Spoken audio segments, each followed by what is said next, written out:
Is Whataburger's honey barbecue chicken strip sandwich a work of art?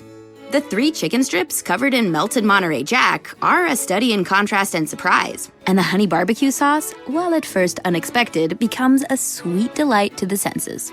Plus, there's the 2 thick slices of Texas toast that are the canvas for this tasteful creation. And you can eat it. Good thing there's a masterpiece you can really bite into. Good thing there's the honey barbecue chicken strip sandwich at Whataburger. Side here, because that's kind of what we have to do. And kind of ahead of the game here. We are ahead of the game. And, oh, that looks good. That looks good. You guys want to see something nice quickly here? Our brand new logo. This is what we're going to be branding here. Our brand new logo right here.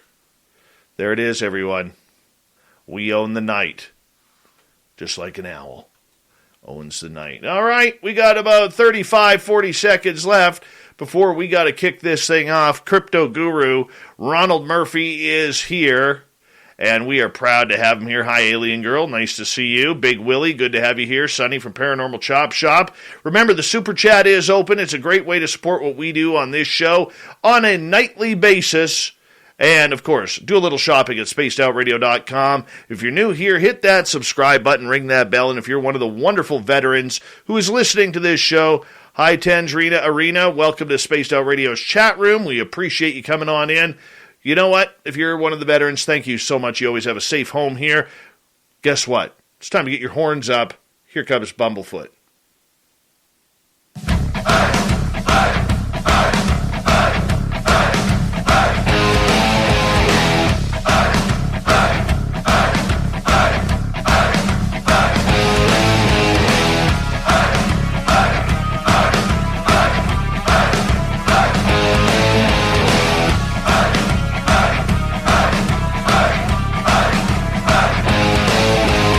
From the mountains of central British Columbia to you listening around the world, this, my friends, is Spaced Out Radio.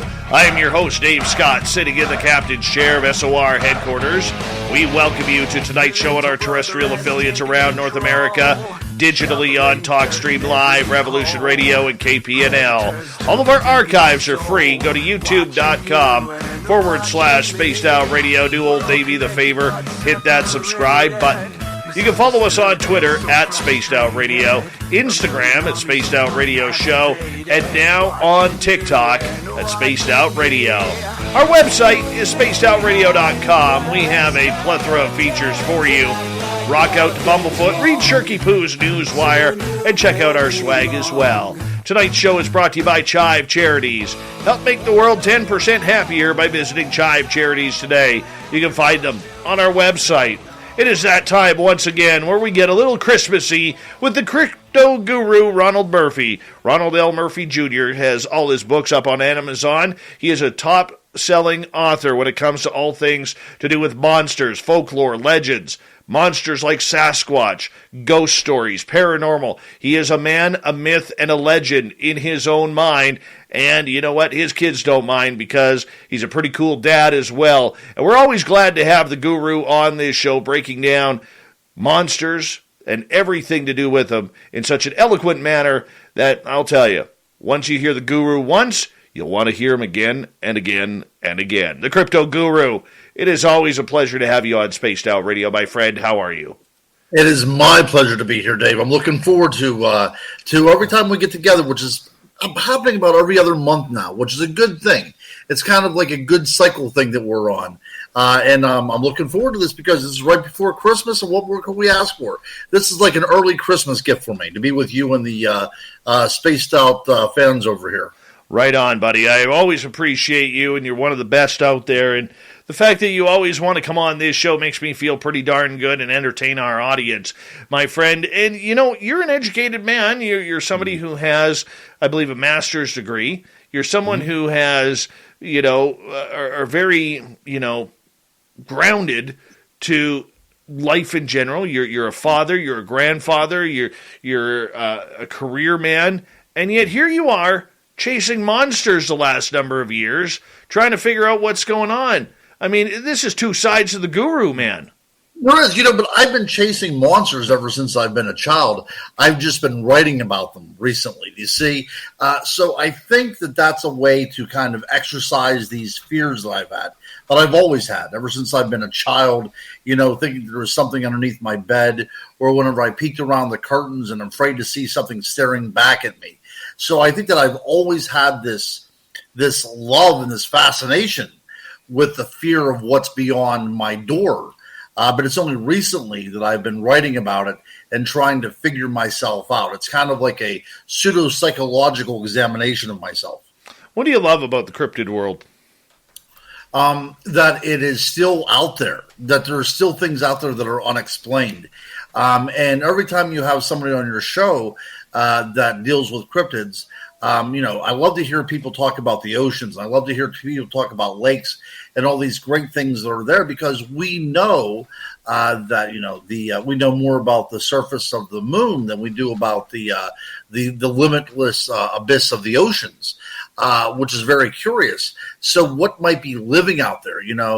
Whenever I go to the ocean, I always like to go out at night and I look out at these, the waves that are breaking. And I think, what might be out there roaming about? And those this curious fascination that I have with things that are living out there unknown to science really puts us in our place. We aren't the end all and be all of everything.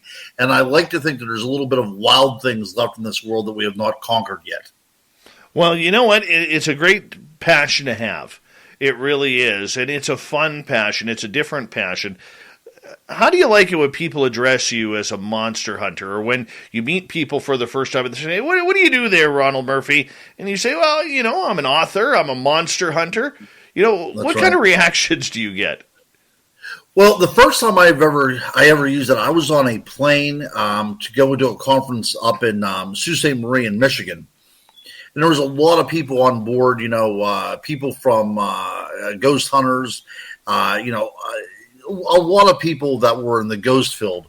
And there was a guy that sat down next to me and he goes, who are all these people on here? And I said, it's just a bunch of weirdos out there that look for ghosts. I look for monsters, And so I think that there's something to be said about that. People who look for ghosts, that tends to be kind of, acceptable nowadays. But people that look for monsters, that's still a little bit of sidelong glance to it, because we are going a little bit out of our comfort zone, right? We are going in there and we're stating a fact that we think that there might be things out there that still go bump in the night and still lurk and prowl about. And that's really kind of putting our credibility out there. And I don't think very many people want to do that anymore. For you, what is the romanticism with being a monster hunter compared to being a ghost hunter? That's actually a great point. Somebody asked me one time, and this was probably about 15 years ago. It was a young lady, and she asked me if I thought that Bigfoot might be my alter ego. And I never thought about that very much until relatively recently.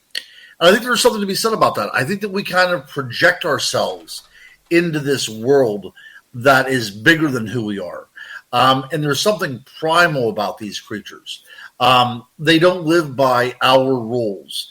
They look like us, in some cryptids, they appear very humanoid, but they don't follow our expectations. And it's that kind of wildness that I really do admire so much in the cryptid world. Ghosts tend to be, haunting one establishment. They seem to be much more confined. And ghosts also seem to operate within certain types of rules as far as haunting goes. But these cryptids, they make up the rules as they go along.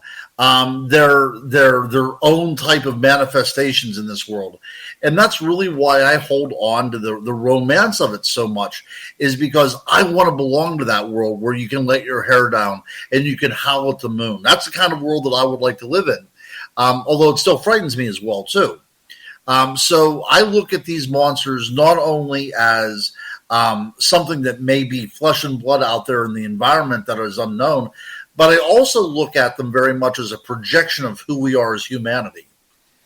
And that's the kind of the way it is. I mean, you don't care what it is. You've chased after Bigfoot, Dogman, cryptids, gnomes, gargoyles, goblins, trolls under bridges, and ex-wives. I mean, you've kind of chased it all down.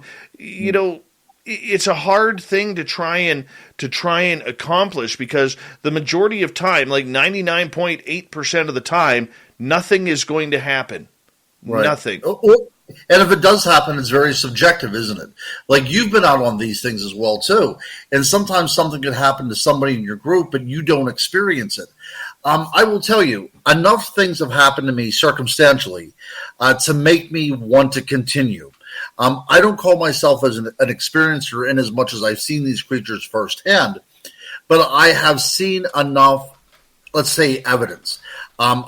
I've come upon tracks. I've heard the howls, and I've heard the whoops and all that kind of things that can't be explained by mainstream science, so to speak. So I know that there's something out there more than we know, and that's really what keeps me going. It's people that come up to me and tell me about the stories that they've had, or the research that I do, and keep on finding out that if you start tracing all these dots, they start making a picture. Something out there is going on. We just simply have to kind of uncover what's going on, because it's happening to all of us. It's something that is part of our collective unconscious in humanity itself. So why do you believe? Because other people do. Truly, I mean, I think that it was Dr. Jeff Meldrum who always liked to say that he doesn't like to use the word belief because it sounds, like a religion. But there is something to the paranormal that is like a cult. People come together with a belief system. They come together with a knowledge that's somewhat shared, and they elucidate on that knowledge. They make it their own. They expand it. But it is almost like a pseudo-religion, that we're all looking for an answer that lies beyond who we are. And if we are able to find out those answers, not only will that define who we are, but that will also define our place in the overall aspect of the universe. Do you think there will ever come a day where cryptids and monsters are proven to be fact rather than fantasy? Well, I think a lot of that is happening now. The giant squid, at one time was called, the Kraken, and now they have a gosh darn hockey team named the Krakens, right? So, these creatures that were one time feared as sea monsters are now made the mascot of professional hockey teams. So there will always be discoveries that are made of creatures that have been considered monsters. But if the day ever comes that Bigfoot is kind of pinned down to the table, or the Loch Ness Monster, there will be a bit of a sadness to the world, I think, because that last vestige of wildness will be somehow usurped and tamed by humanity. And that stuff is supposed to be wild forever. I hope that these things are never discovered. Even though I write about it, and even though I go out there looking for evidence, a part of me really hopes that these things are flesh and blood out there, and they're living their own little lives, and they're going to be able to stay away from humanity for as long as humanly possible. I truly do. I just don't see a day when a lot of this comes out, because I'm not sure if a lot of these creatures are from here. I know that sounds very far-fetched for a lot of our listeners out there, but you and I have talked over the years where, I honestly believe that a lot of these creatures come from different dimensions, or an inner Earth type of scenario where they have their own land, they have their own laws, their own rules, their own way of existence, Ron. Yeah, I think that really is the way that we need to look at this, because there's something going on that is not simply natural. There's something metaphysical going on. We're not finding bodies. We're not finding, we're not having the pictures taken, even though everybody has a camera nowadays. There's something going on that is not providing us with this solid evidence that we need on creatures like Bigfoot and, Dogman and things. These are mysteries that I believe are not going to be solved in laboratories or through dissection. I agree totally. I think there's something interdimensional going on, or if not interdimensional, something within the natural world that we can simply not comprehend. I like to use the words like intelligences in the natural environment, like fairies. I write about fairies, and I make no excuse whenever I say to people that I believe certain types of Bigfoot sightings and certain types of Dogman sightings and even Thunderbird sightings could relate to fairy sightings if you connect the dots into antiquity. So I really am of the opinion that when we talk about these kind of creatures, that we have to include the possibility of interdimensionality, the possibility of portals, the possibility of these things not being of this world, and the possibility that what we call Bigfoot, what we call Dogman, what we call a number of these cryptids are nothing more than impressions that are put within our head by some sort of intelligence within the natural world that we simply cannot understand. We've got a few minutes to go here before we got to go to break at the bottom of the hour. The crypto guru, Ronald Murphy, is our guest tonight on Spaced Out Radio. Your love of this subject transcends so many different monsters, and yet you have been able to remain quite open-minded about the topics. You don't know if they're flesh and blood, you don't know if they're mysterious, magical, or whether they come from different dimensions. Why do you keep such an open mind when so many other people out there in these fields are very, very demanding on what their expectations of these creatures are? Well, once we close our mind, then what we've done is we've already passed judgment. And I can't do that. I don't want to say that these things are flesh and blood, and then any kind of information I get proving the opposite of that, I completely throw away. And a lot of researchers do that.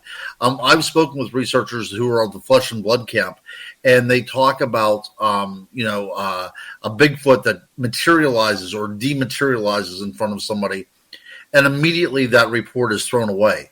That's because that person has already been biased and has already made a judgment about what this creature is. I keep an open mind because we have no idea what we're dealing with here. And the more reports that I get and the more times I talk with people, the more it seems that we're not dealing with something that is completely flesh and blood. So if it's not flesh and blood, if it is another aspect than just simply of this world, then we have to keep our mind open because we have no idea what we're dealing with.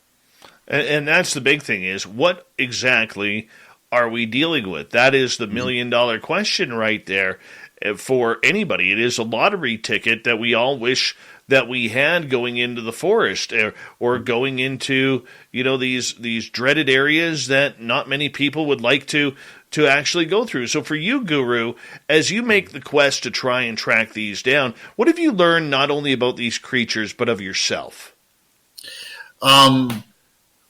That's a great question, because I've actually learned more about who I am as a person by studying these things than I would if I would just simply, sit in a therapist's office.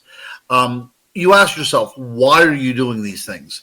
Well, why are we on the search for this? It's because we want to be a part of something that's bigger than who we are. And we also want to be connected to that world around us. That's one thing. What do these things represent? What kind of archetype is this creature? And do we see ourselves, or do we identify with it? Are we drawn to it, or are we repelled by it? Do we loathe it, or do we love it? All these kind of impulses and emotions come up within this field, and it really allows us to look into that mirror. Carl Jung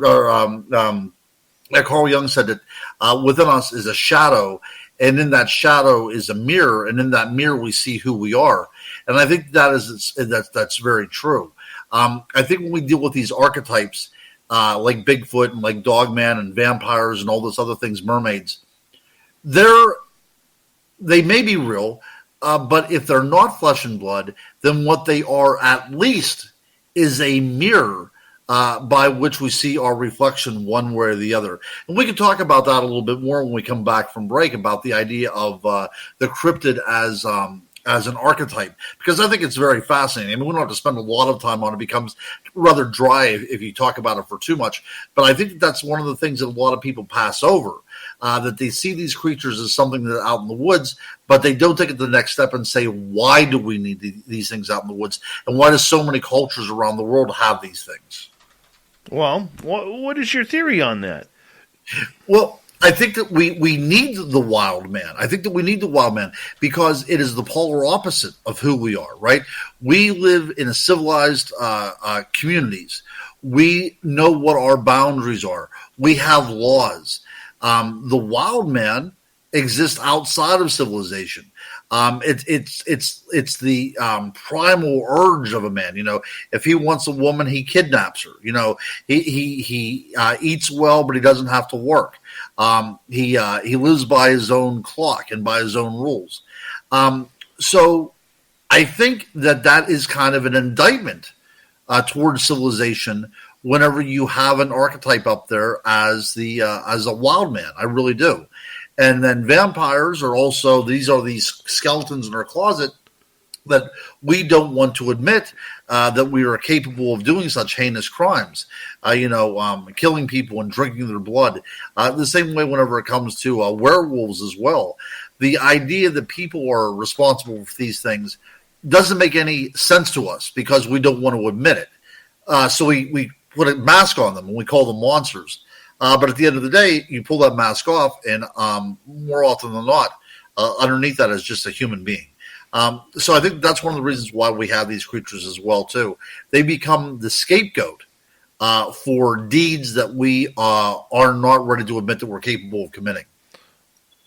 We got 3 minutes to go before we got to go to break. At the bottom of the hour, the Crypto Guru is with us. And when we come back from the break, we're going to get into some story time from encounters around Christmas that you have gathered over the years. For you, though, I know Bigfoot is your love. Get the perfect gifts for pets and pet lovers at Chewy. Save on presents for your pets, like food, toys, and treats. And for friends and family, we have e-gift cards to show how much you care. Find great gifts at great prices. Visit Chewy.com today. It happens a lot at Whataburger. You take your first bite and suddenly you have a flavor epiphany. When things come together in a flavorful flash of, well, first bite perfection. Melty cheese, crispy bacon, and the smoky heat of Hatch green chilies all coming together bite after perfect bite. Good thing there's the limited time Hatch Green Chili Bacon Burger and new Hatch Green Chili Bacon Chicken Sandwiches at Whataburger. Available by dine-in, drive-thru, curbside, and delivery. Delivery available in select locations. Fees may vary. And your passion in trying to study.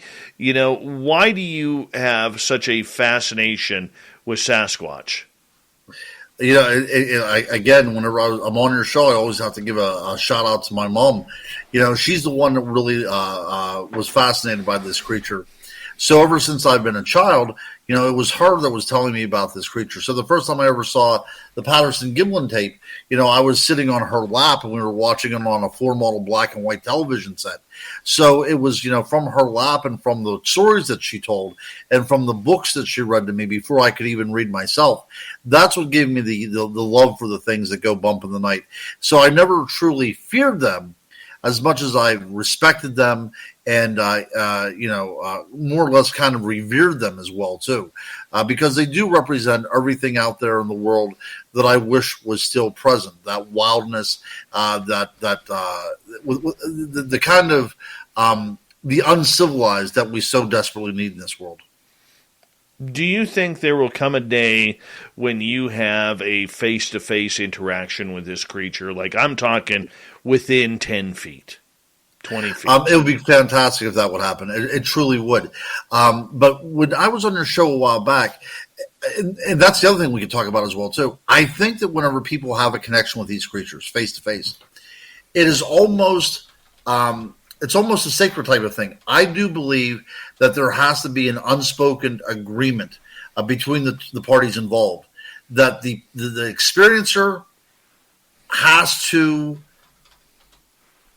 give something of themselves, and then the creature has to give something of itself, and there's some sort of circuitry that's made, some sort of connection, and this allows the event to happen. I really don't know how to put it any better way, but I think there has to be some sort of, like I said, some sort of reciprocity there, that there is, you experience it for a certain reason, and it kind of reveals itself to you more than just kind of wanders out and you stumble upon it. I think there's a revelation that's going on there, Dave, more than a haphazard experience. I think you could be right. I really do think you could be right. I mean, the problem with that damn creature is, Ronno, you never know where it's going to show up. You never know where it's going to be. You never know when that encounter is going to happen. That's the frustrating part about it, as we have the crypto guru here on Spaced Out Radio tonight. He looks like he's ready to go catch a mugwump somewhere, somehow. Probably got a rope on his hip as well. Why not? It's the guru. It is Ronald Murphy. Ronald L. Murphy Jr. is his pen name. If you're looking for any of his books, which can be found online anywhere, just look for him. He's an incredible writer, eloquent speaker. He is the crypto guru, Ronald Murphy. We will be right back with the second half hour of Spaced Out Radio right after this.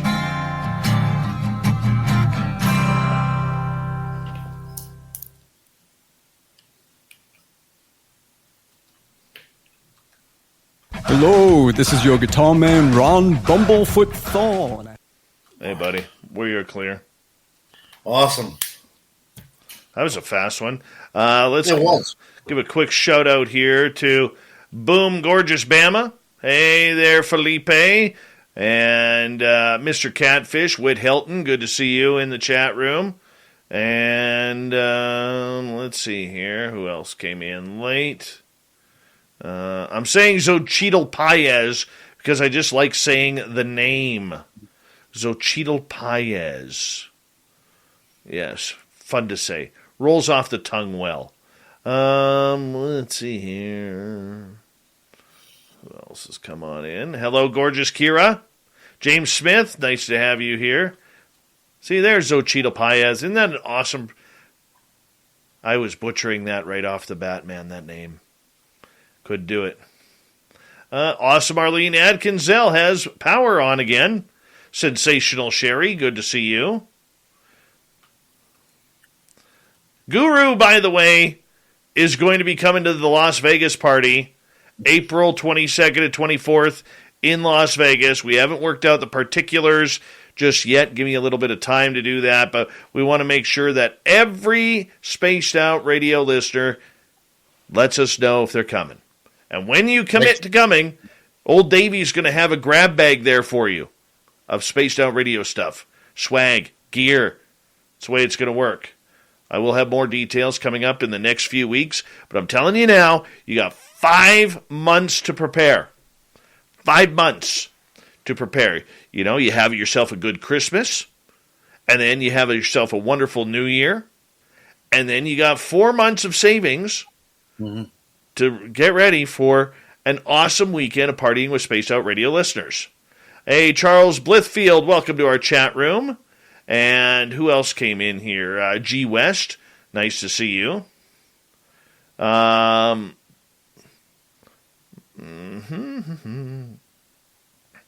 will do that in hour 2, John Doe. So make sure that you guys get ready, because we're going to have a fun time in Vegas. And gorgeous Cosmic Fleur, we want to see you there. Yes, we do. Spooky Morales is bringing his trumpet. He's going to be playing as he walks down Las Vegas Boulevard. He will have his fedora out to collect change. Well, that's what I said. There's things to do there day and night. So, you know, it doesn't matter what time we do these things, but we can go investigating. We can go to the museums. We can do whatever we need to do 24 hours a day for the 3 days we're there. Mm-hmm.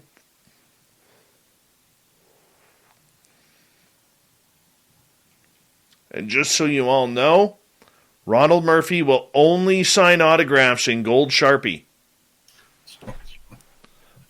That's right. Mark Miller's going to join us in Vegas. I can tell. Mark Miller's going to join us.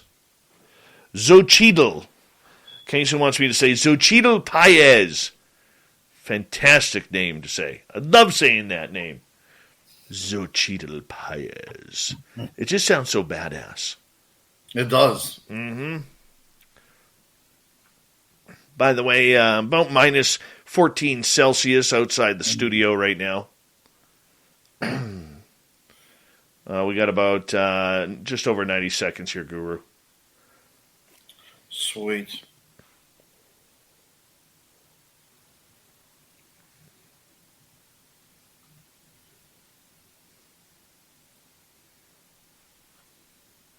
Hey, GFG. You're going to bring them meaty toes to Vegas, aren't you? This is just a Vegas party for all Spaced Out Radio listeners. Paula W. may be there. The gorgeous Paula W.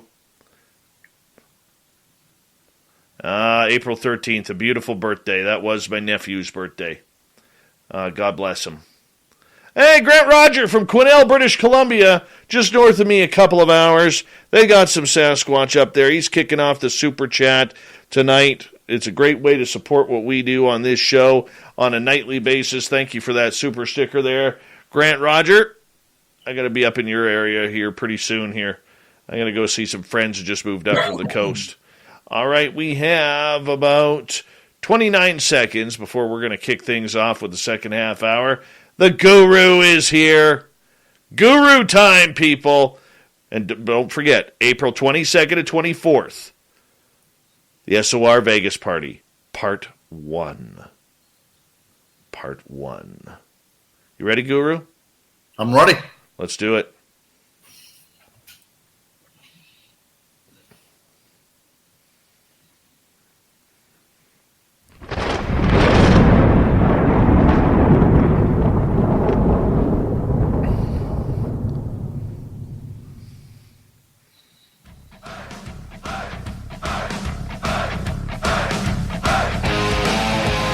Second half hour of Spaced Out Radio is now underway.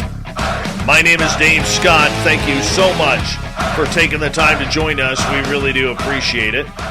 Want to remind you that if you've missed portions of this show or others, check out our free archives by going to youtube.com/Spaced Out Radio. Do me the favor, hit that subscribe button. Our website is spacedoutradio.com. We have a plethora of features for you.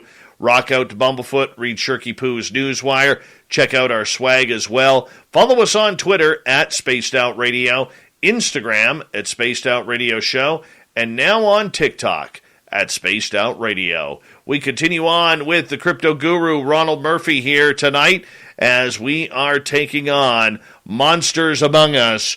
The guru comes in every couple of months to talk about some weird, strange, beautiful stories that come around his investigations and around the world. Crypto Guru, always a pleasure to have you here. How you doing, buddy? I'm doing fantastic. The time is flying by. Well, we appreciate that, my friend. We appreciate that. Christmas time is just around the corner. It is. And I'm pretty sure that you have a wonderful story or two about Christmas monsters that you would love to share with us. You know what? And just as you mentioned that, I see that a very attractive young lady named Andreas Lindmark entered the room, and she said, "Hi, I'm from Sweden." Now, this is interesting because so many of these tells regarding, St. Nicholas and the Christmas season comes from Sweden. And without those folks up there in the Nordic regions, we would not have the Christmas that we know, because as we delineate this most sacred of holidays, we find out that very little of it deals with the birth of Jesus, and most of it has to do with legends, some of which are very bloody and terrifying as well, too. There she is right there. Andreas is a guy. Andreas, oh yes. Oh, you know what? Yes. See? I need to wear my bifocals, Andreas. I apologize here. But he's still beautiful. He's a beautiful guy. I mean, it looks like in his picture that he's drinking a nice ale or something along those lines. You know, Right. Okay. Perfect. Well, everybody from that area are all very chiseled and very attractive people, right? Yeah, Swedish people. I don't think they allow unattractive people like you or me there, my friend. They get rid of you immediately. You have to be blue-eyed and blonde-haired and gorgeous, absolutely gorgeous. Yeah, exactly. Yeah. They immediately they expose them to the elements or whatever. And somebody else right now asked about Krampus. So this is a great time to get into this stuff. So we talk about all the traditions of Christmas time, like bringing the tree in and decorating the tree. None of this has to do with a baby in a manger. This all has to do with very pagan roots. And you could probably go back as far as maybe 2,000 years and look at what the folks were doing in places like Sweden and places like Denmark and all those northern regions, and also in Germany and places like that as well too. This time of the year, we're right around December 21st, was the solstice. So the days are getting very, very short. The shortest day of the year is going to be December 21st, and then all the days will now be getting brighter and brighter. But think about how terrifying this will be. It's very interesting that we celebrate Halloween. We celebrate Samhain, October 31st. Now we know that we have to be prepared for the wintertime because it's going to start getting darker. And when we talk about a pre-scientific society and something that you're dependent upon the natural world to stay alive, think about that for a second. Think about how terrifying it would be to be in Norway during a snowstorm, or be bound for weeks at a time. If your relative is going to make it through. So this is a very terrifying time. So a lot of our stories about the Yule season has to do with sacrifice and has to do with death. And I was always wondering why that great Christmas song talks about, children, going around, what are they doing? Jingling or whatever. And then they talk about telling ghost stories. I thought, what the hell's up with that? I never heard much of a tradition of this. And as I was researching my book on ghosts, I found out that until very recently, part of the tradition of the Christmas time was telling ghost stories. That's just what happened, and that's manifested in A Christmas Carol by Dickens. So I thought I would kind of examine why ghosts were so important at that particular time, and on how to deal with death. Simple as that. This was a very hard time. A lot of people wouldn't survive, especially, a baby with any kind of sickness is not going to make it. So everything that was going on around December 21st, December 25th was to encourage the sun to come back and, bring the world back to life. And so the Catholic Church in the Middle Ages was thinking, these guys were trying to convert, these pagans were trying to convert, and we really want them to believe in Jesus, but they have all these kind of traditions. What happens if we do some synchronization here? So as the pagans were celebrating the birth of the sun, S-O-N, they thought, well, we'll just place Jesus in there and celebrate the birth of the sun, S-O-N, on December 25th, whenever this was already a very popular holiday because it marked the time whenever the days were starting to get brighter again, starting to get lighter. So it's been about, probably about 1,500 years or so that we started to celebrate this kind of synchronized relationship between the old customs and the new customs. And that has done a lot in the ancient world because you wanted to make a new religion, a conquering religion, very palatable to the people that you're conquering. And so doing that, you're going to blend a lot of different elements. And one of them was the Yule tree, the Christmas tree that we have.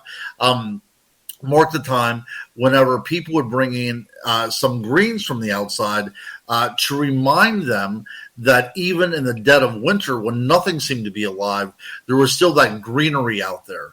And that was also a sort of sympathetic magic that if you would bring this into the home, this greenery would somehow bring the home to life as well.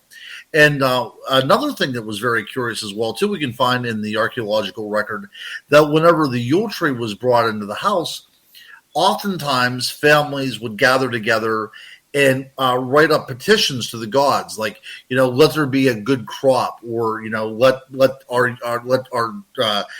animals breed well, or let us have a baby in the coming year, or whatever. And they would place these kind of prayers or these intercessions either on the tree as a form of decoration or under the tree as kind of a present. So the tradition of a Christmas tree, of the Yule tree, providing gifts to people, goes back for, at least hundreds of years before the advent of Christianity, if not thousands of years before that. But yeah, I mean, I've always found this time of year very fascinating. And growing up Catholic, I could never understand why we have so many of these traditions. And most of it has to do with things like the Green Man and things like Father Christmas, who was before it was Father Christmas, he probably was Odin, the Norse god. So we are during the Christmas season, during the Yule season, we are probably at least 80% celebrating old pagan holidays as we are celebrating a Christian holiday. The crypto guru, Ronald Murphy, comes at us tonight. I mean, there's a lot of superstition around this time of year. I mean, whether it's Santa Claus, whether it's Krampus, whether it's elves, I mean, all of this seems to be very man-made to make it more seasonal rather than traditional. How does that work? Like, have we created the tulpa of Santa Claus over the years? Yeah. Well, if not the tulpa, then at least the mythology. Let's put it that way. And one of the great things is the Krampus. And of course, the Krampus is much older than Santa Claus. This is a very ancient pagan belief. And you can tell by the way the creature looks. It's in the form of a goat, which has long been considered a very lascivious animal, something that was very sexual in nature. The Greeks, espoused that look in the satyr. And then, of course, Christianity took those looks and made them into the devil itself. But the Krampus represented, in my opinion at least, the dangers of the wintertime, whenever you kind of like let yourself go and you let your passions run free, this is kind of the punishment that happens. Something will come in out of the storm and steal your children away or steal you away. So this is what was going on before the advent of Christianity. Now, what is interesting is once Christianity arrives, it is not Santa Claus that comes to your house, but it's St. Nicholas. And St. Nicholas comes to your house dressed not in the furs of our Santa Claus, but he comes in his priestly garb and is wearing his bishop mitre, and he comes to your house. And a lot of these great, fascinating pictures survive whenever we have St. Nicholas coming into the house, and behind him is the Krampus with a birch rod to beat the children that are bad. But St. Nicholas comes into the house, and he kind of discerns whether the children are naughty or nice. And if the children are, of course, they've been good, then they get a gift, which usually is like a piece of fruit or a piece of candy, nothing extravagant. But if the children are bad, that's whenever St. Nicholas turns the Krampus, turns them over to the Krampus. And he can do anything from beat the children to abducting the children, actually removing them from the house. So in this tale, we can see Krampus as being the boogeyman, right? So we see this as something that has been there for, like I said, at least hundreds, if not thousands of years before the advent of St. Nicholas. But it was a way for the church to allow the people in these regions, these Nordic alpine regions, to accept Christianity, because you would have to blend these two things together. So now Krampus, which is an old pagan, at least probably a personification, if not a deity itself, is now supplanted by the Christian saint. But he might be supplanted, but he's still there. He's still part of the... Here's to getting back together, to planned lunches and unplanned cookouts, to grandma's recipes and smells that take us back, to passing down plates and traditions. Here's to warm embraces and familiar faces, to your best friends becoming best friends, to scheming, dreaming, and food still steaming. Here's to laughter and love, to growing closer than ever.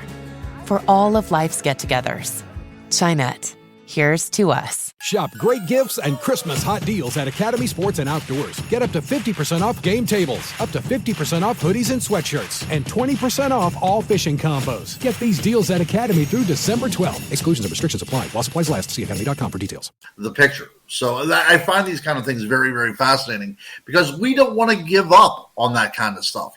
We talked at the very beginning about what fascinates you about Bigfoot, and I said about all the wildness and everything. Well, these people didn't want to give up on this stuff either. Even though that they were at least nominally accepted Christianity, they didn't want to give up on their idea of Krampus. They didn't want to give up their idea of Father Christmas and the Yule log. They wanted all this stuff because it represented something to them that was outside of their world. It was an explanation for them. And so I just find that stuff very, very fascinating. What's your favorite holiday story regarding some of these creatures? Is it the elves of the North Pole? Is it the idea that there's flying reindeer and everybody from NORAD to shopping malls get right into it? Yeah. I'm not talking about the commercialized side of things, Ron. No. Right. Well, I gotta love the idea of of how Santa Claus evolved because at first he probably was connected to Odin. I mean, that's probably the case. So we imagine St. Nicholas or Santa Claus now wearing this kind of red garment.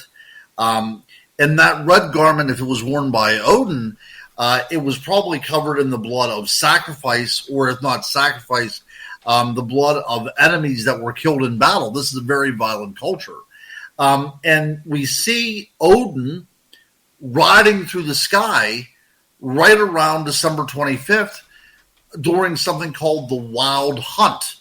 And that is whenever the Valkyries would come out. That is whenever the fairies would come out. That's whenever ghosts would come out.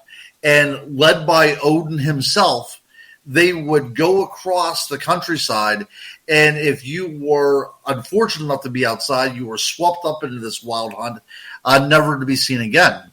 Now, of course, this is a personification of the natural world. This is a personification of storms and the hellish dead of winter type of nightmares that could exist.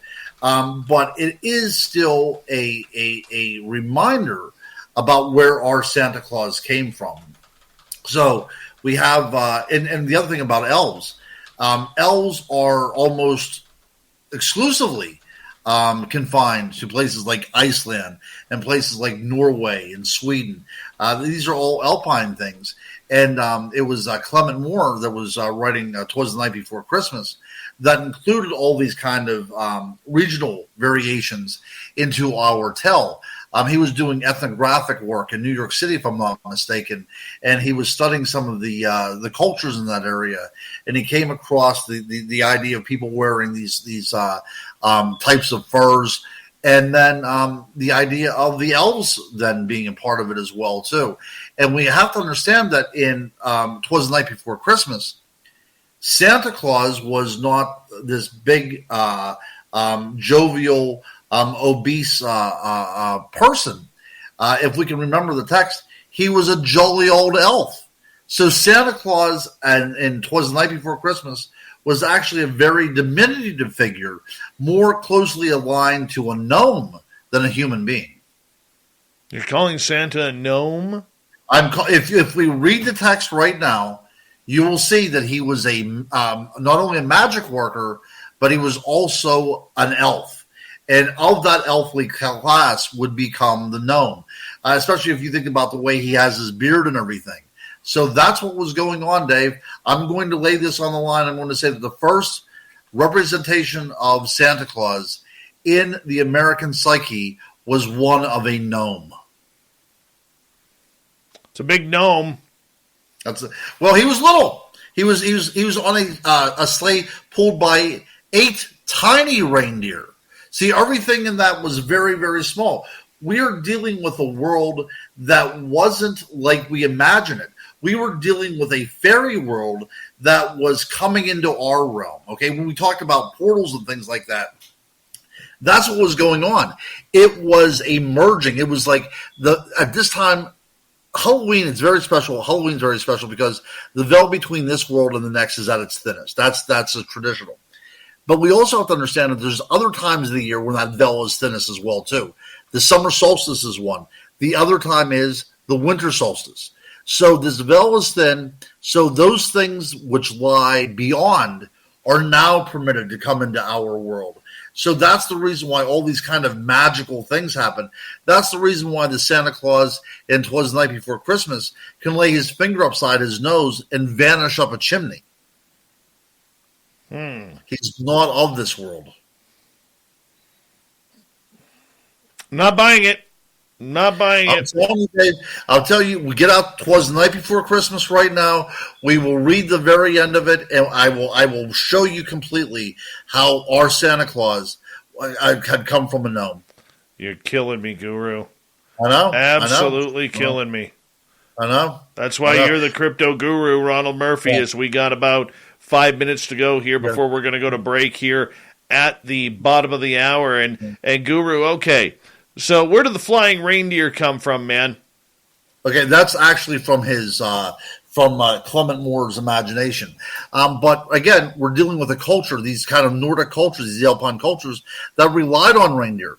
And not only did they rely on them for food, but a lot of these cultures also use them to ride on, which is kind of weird to look at. You know, the people's feet almost drag off the ground, but there are people out there that ride reindeer. But it's just simply part of that culture, you know. So if you were trying to establish a precedent for Santa Claus, and you want to kind of him be have all the accoutrements of that particular culture. Clement Moore dressed him in the way that he would be dressed. He used these kind of fairy type of creatures, the elves, to be part of it as well too. And then he included reindeer. So he knew what he was doing. He was able to provide a very fully realized version of his Santa Claus. Okay, I got you there. Pardon me there for coughing ears. We got about 3.5 minutes to go. But I wanted to say one thing too. Sure. So Santa Claus flies across the sky on with his reindeer. Okay, but during the wild hunt, Odin flies across the sky with his Valkyries and everything. So we can see this identification. It's just these people that as we're writing this, we're trying to make it more palatable and more digestible for people at large.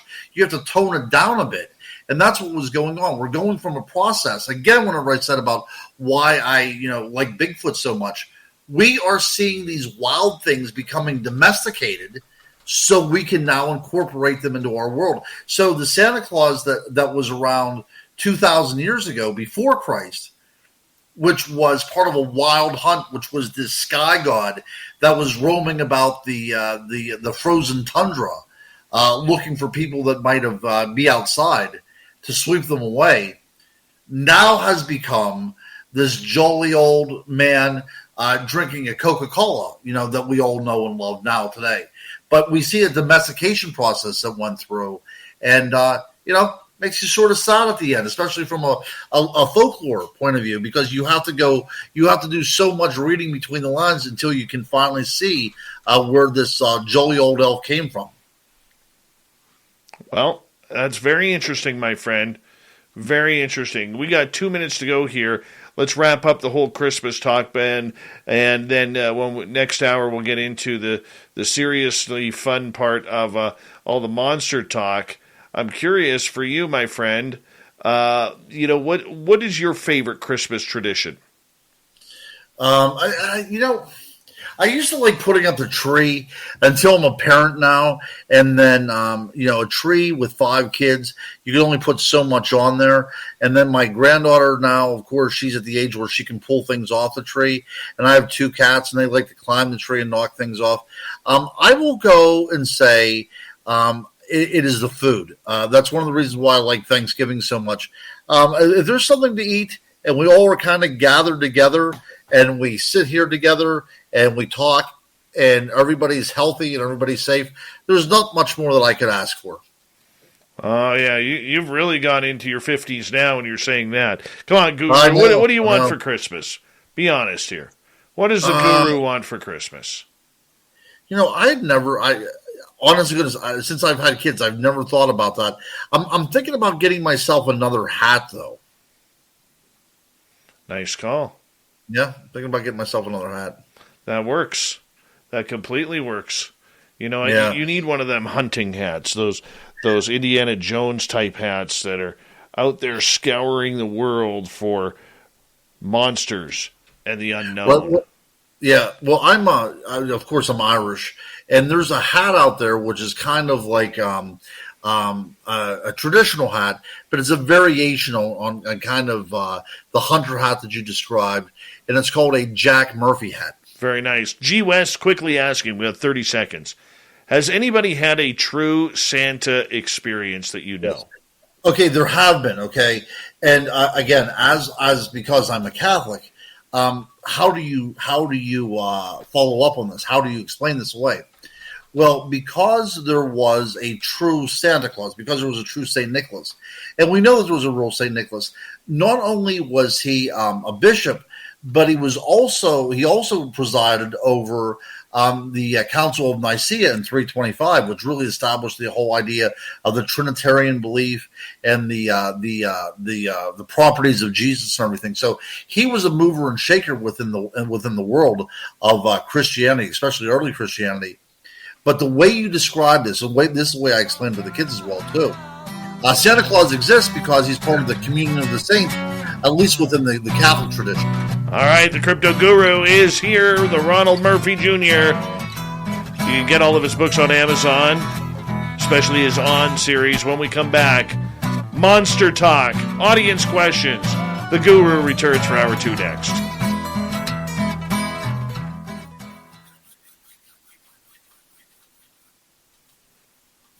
Hey, space travelers, this is John Resig, founder of the Chide and Chide. There we go. Okay, we're clear. All righty, cool. All right, let's go here.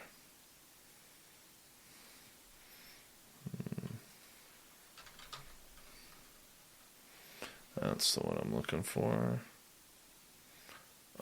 Give me 2 seconds here.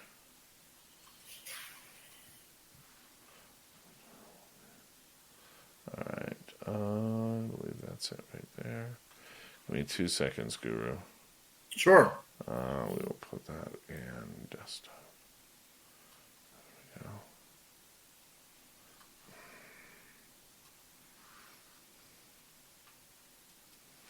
we go. Oh, wrong one. Go here. Oh, there. Go there. I'm trying to do 185 things at once here.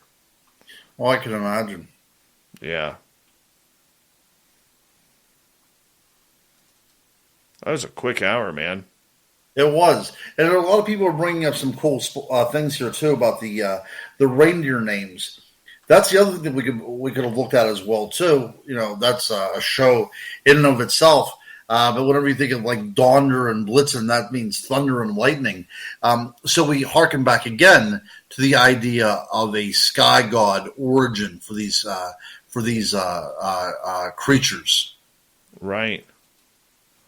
Right. That's kind of cool. Yeah. That is very cool. Yeah, and I was trying to think about some other ones. Who are the reindeer anyways? Donner, Blitzen, Cupid, Dasher, Comet, Dasher, Dancer, Prancer, Vixen, or Blitzen, Vixen, Comet, Cupid, Donder, Blitzen. Yeah, so there you go. So yeah, we do have a lot of different kind of sky imagery in that. But do you recall, Guru, the most famous reindeer of all. Absolutely, man. Absolutely. Montgomery Ward made them up. I think it's brilliant. Yeah. Absolutely brilliant. Yeah. By the way, if you go onto our store right now, we have our brand new logo of the SOR Owl. We own the Night Owl. That's the logo we will be putting out there for all of you. And we got some brand new T-shirts and swag coming on in here. And I'm telling you, we got some good stuff. Tank tops, regular tops. I'm going to do some tank tops with the new logo for the ladies right now, because I know Kira wants those. Kira likes a good tank top, so we're gonna add that in there. We're gonna do some SOR MSG UFO shirts as well, because instead of the AOI MSG, we might as well go SOR MSG. I just think it works. And all right, there's a tank top going up for Kira right now. And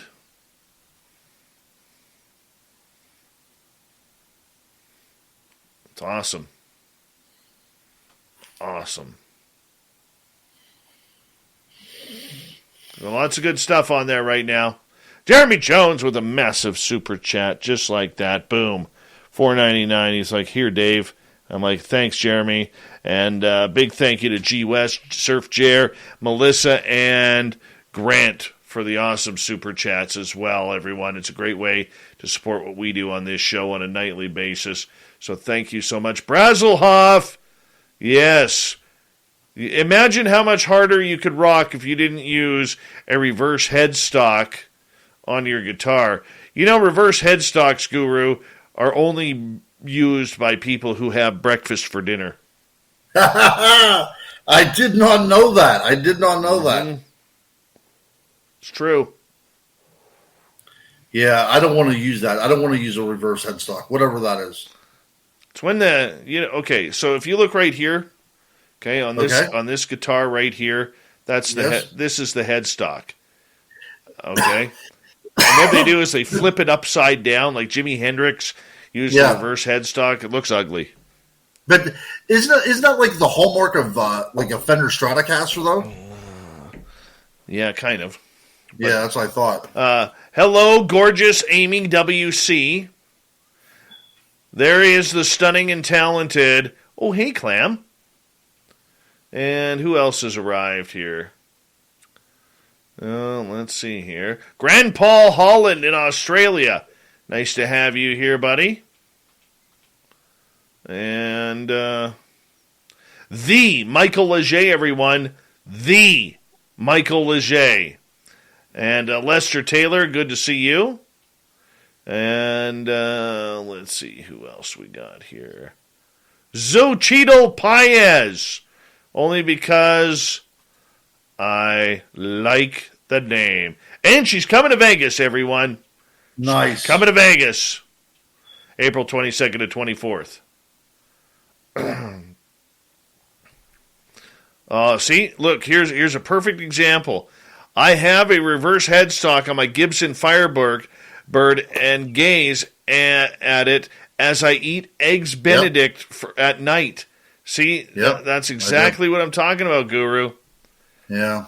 By the way, how long did you ground your children for having breakfast for dinner that one night the last time you were on? It was just pure beating.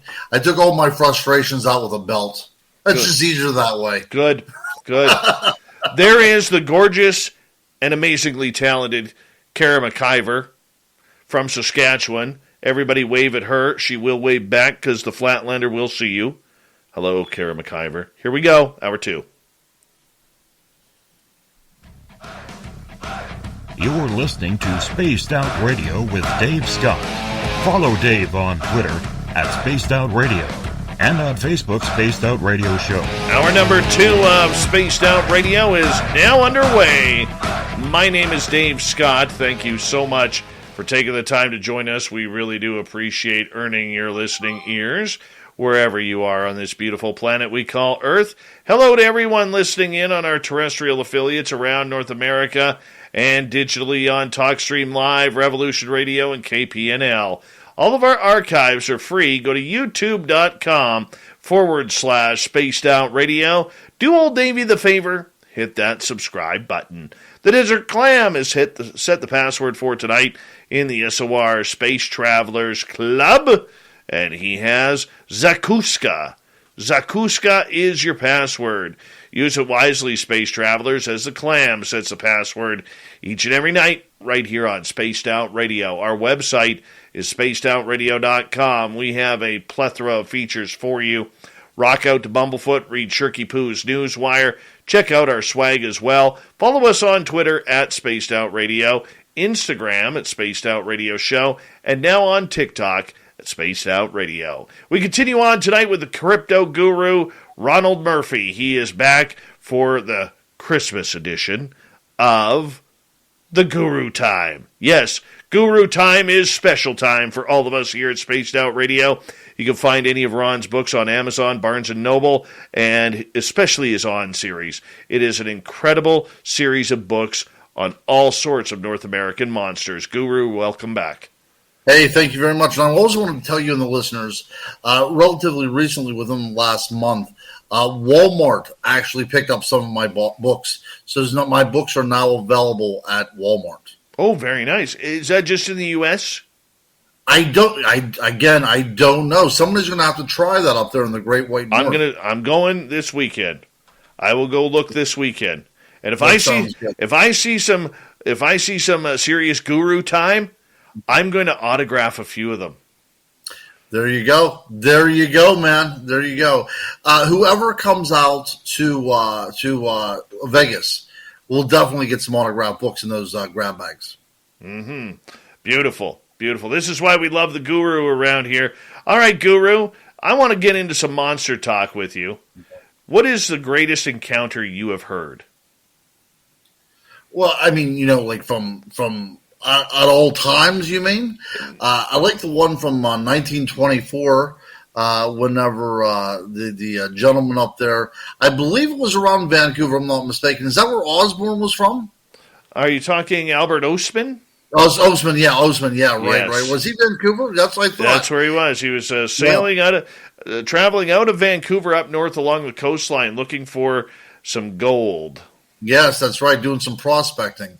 And, so his story is so believable because it's just kind of like a guy out there in the woods. And then one evening he discovers that as he's sleeping, he feels himself being picked up. And what seems like for hours, something carries him through the woods, lets him down unceremoniously. Check every gift off your pet's list with Chewy. Spoil them with sweaters, toys, and more. Chewy has everything you need to celebrate with your pets, delivered. Save 40% on your first auto ship order up to $20. Visit Chewy.com today. Shop great gifts and Christmas hot deals at Academy Sports and Outdoors. Get up to 50% off game tables, up to 50% off hoodies and sweatshirts, and 20% off all fishing combos. Get these deals at Academy through December 12th. Exclusions and restrictions apply while supplies last. See academy.com for details. And he awakens to find this little area, this little grove, where a Bigfoot family exists. And he was with them for several days. There was what he called an adolescent female Bigfoot, which he assumed that he was taken there for as some sort of gift. He gradually gets away from this family of Bigfoot by giving the male, presumably the father of these creatures, some snuff, which makes the Bigfoot very sick, and he's able to get out of there as quickly as possible. But there's some really cool, anecdotal things that go on. As he's getting the hell out of there, he talks about, finding a quail's nest, I believe, and making eggs, one morning. Like, just kind of this really very natural sounding stuff that happens as well, too. So it's not only a monster tale, it's also about his, journey out of there for survival. I've always liked that story. That story scares the heck out of me. ever since I've been a kid. But there's something about it that rings so true. And it was many years later whenever he swore that this was actually, a true tale. And you really have no reason why to not accept it. And what's so curious about that area as well is that that's still hotspot for Bigfoot activity, even to this day. It really is. And that entire area, one of our listeners, Bim Jim, actually lives just south of that area by maybe 100 kilometers or so, if that. But that entire coastline, right up to Bella Coola and Prince Rupert, is filled with Sasquatch legend and stories. Right. It's unbelievable. Unbelievable. Yeah. We have a bunch of questions here for you, Guru, if you don't mind. Sure. All right. Purpose and Grace is asking, does the number 8 for reindeer have significance? Purpose and Grace. I'm not so sure about the number, because numbers do represent things. 7 can be like, 7 or 5 sometimes represents completion. I'm not sure exactly what 8 is going on, especially in the Nordic kind of mythologies. But when we were on break, I was talking about the significance of the reindeer names. When we talk about the idea of this coming from a culture that believed in this sky god, when we go back to Odin, think about some of these deer names, the reindeer names. So we have Donner and Blitzen, which means thunder and lightning, and we also have Comet. So we have these things that are already elements of the natural world and of the sky, and that was just conveyed over then to the reindeer as well too. But I think that's very interesting that you asked about the number. And I'm sure there is some sort of significance in there as well, too. But the number, at least in regard to this, is unfortunately probably only Clement Moore, the person that wrote the story. He probably came up with that, unfortunately. But still an interesting question nonetheless. All right, let's move on to another question. Bim Jim. Ronald, have you heard of the Sasquatch-sized invisible entity called Predator? Are you talking about the Arnold Schwarzenegger movie? Because I'll tell you, this is true. And you've talked about this before, Dave, years ago, whenever you had your experience. And I've spoken to very many people about this. Whenever they experience a Bigfoot, whenever I say they, I'm talking about, the 50% of the people that I interview, they claim that there is some sort of cloaking a part of this creature, it's able to cloak itself, and invariably they all go back to using the predator as the inspiration for the kind of image that they're trying to bring up. So I think that might be what you're referring to there, Bim Jim. I assume that that's the case, because if you can remember, Dave, they're also calling it the Glimmer Man now. The Glimmer. I see. Yes. But I think the Predator has something to say about it too, because I've heard people even talk about the sound that the Predator makes, that kind of gurgling sound, almost like if it has some, almost like a purr or some sort of monstrous purr, if you will. But I think that it's appropriate to use Predator because it, was out in the forest and it kind of camouflaged itself as well too. But I remember having some deep discussions with you, Dave, and you talking about the idea. It seemed as if there was a cloaking device going on. All right. Andreas is asking, Dave, have you seen any cryptoid or chimeric creatures like Bigfoot? Yes, I have seen Sasquatch. I have seen a little creature. I call it a wood nymph. My son and I saw that. Those are the only cryptids that I've seen. I was within 100 feet of 2 Sasquatch back in 2013. Up here in 2018, we 3 of us got chased out of the forest by 2 of them. I think there was 3 there because they usually travel in 3s for their sentries. And then the wood nymph was really strange that my son and I saw. He was about 3 years old. We were out geocaching on a little trail here. And down below, there was on the trail on the left, there was an embankment going down about 30, 40 feet to the lake. And this little thing about 20 feet in front of us comes walking up onto the trail and stops, looks at us, and takes off back down that embankment. And this thing looked like a rotten 2x4 with legs and feet. It was incredible. How tall was it? How big was it? Oh, maybe 18 inches. Wow. Yeah. Wow. Now, let me ask you, whenever you had seen, you had your Bigfoot sighting, did it seem natural? Did it seem that they were working within their environment, or did they seem to be kind of just placed there for this particular experience? They were just there. They were just there, But right? I have a real feeling, Guru, knowing the way things were going back then. I have a real feeling that we were supposed to see them. Right. So that's my thing. What was going on in your life at that time? Now, you weren't over on the radio side yet, correct? No, not even a thought. Yeah. And that's what seems to happen in these cases. I've spoken to people. They've come up to my table at conferences, and, these are big guys. These are no-nonsense guys. And they'll come up and say, "You don't believe in this crap, do you?" And they'll walk away. And then I'll watch them.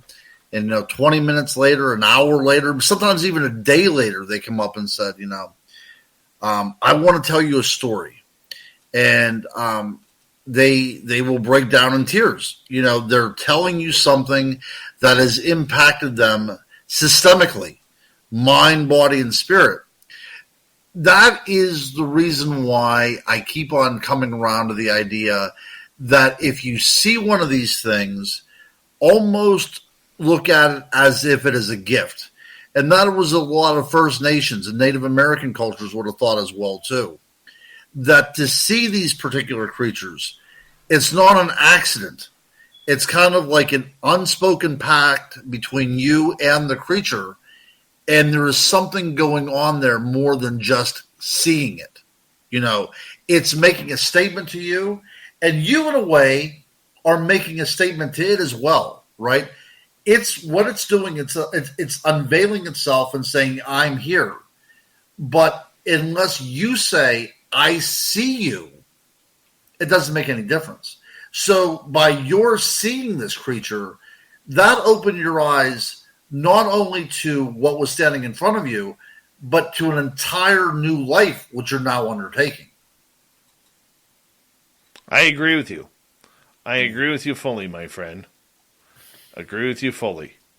As the Crypto Guru is our guest tonight on Spaced Out Radio, Sam wants to know, has anyone estimated how many Bigfoots there are in the lands of North America? I don't think so.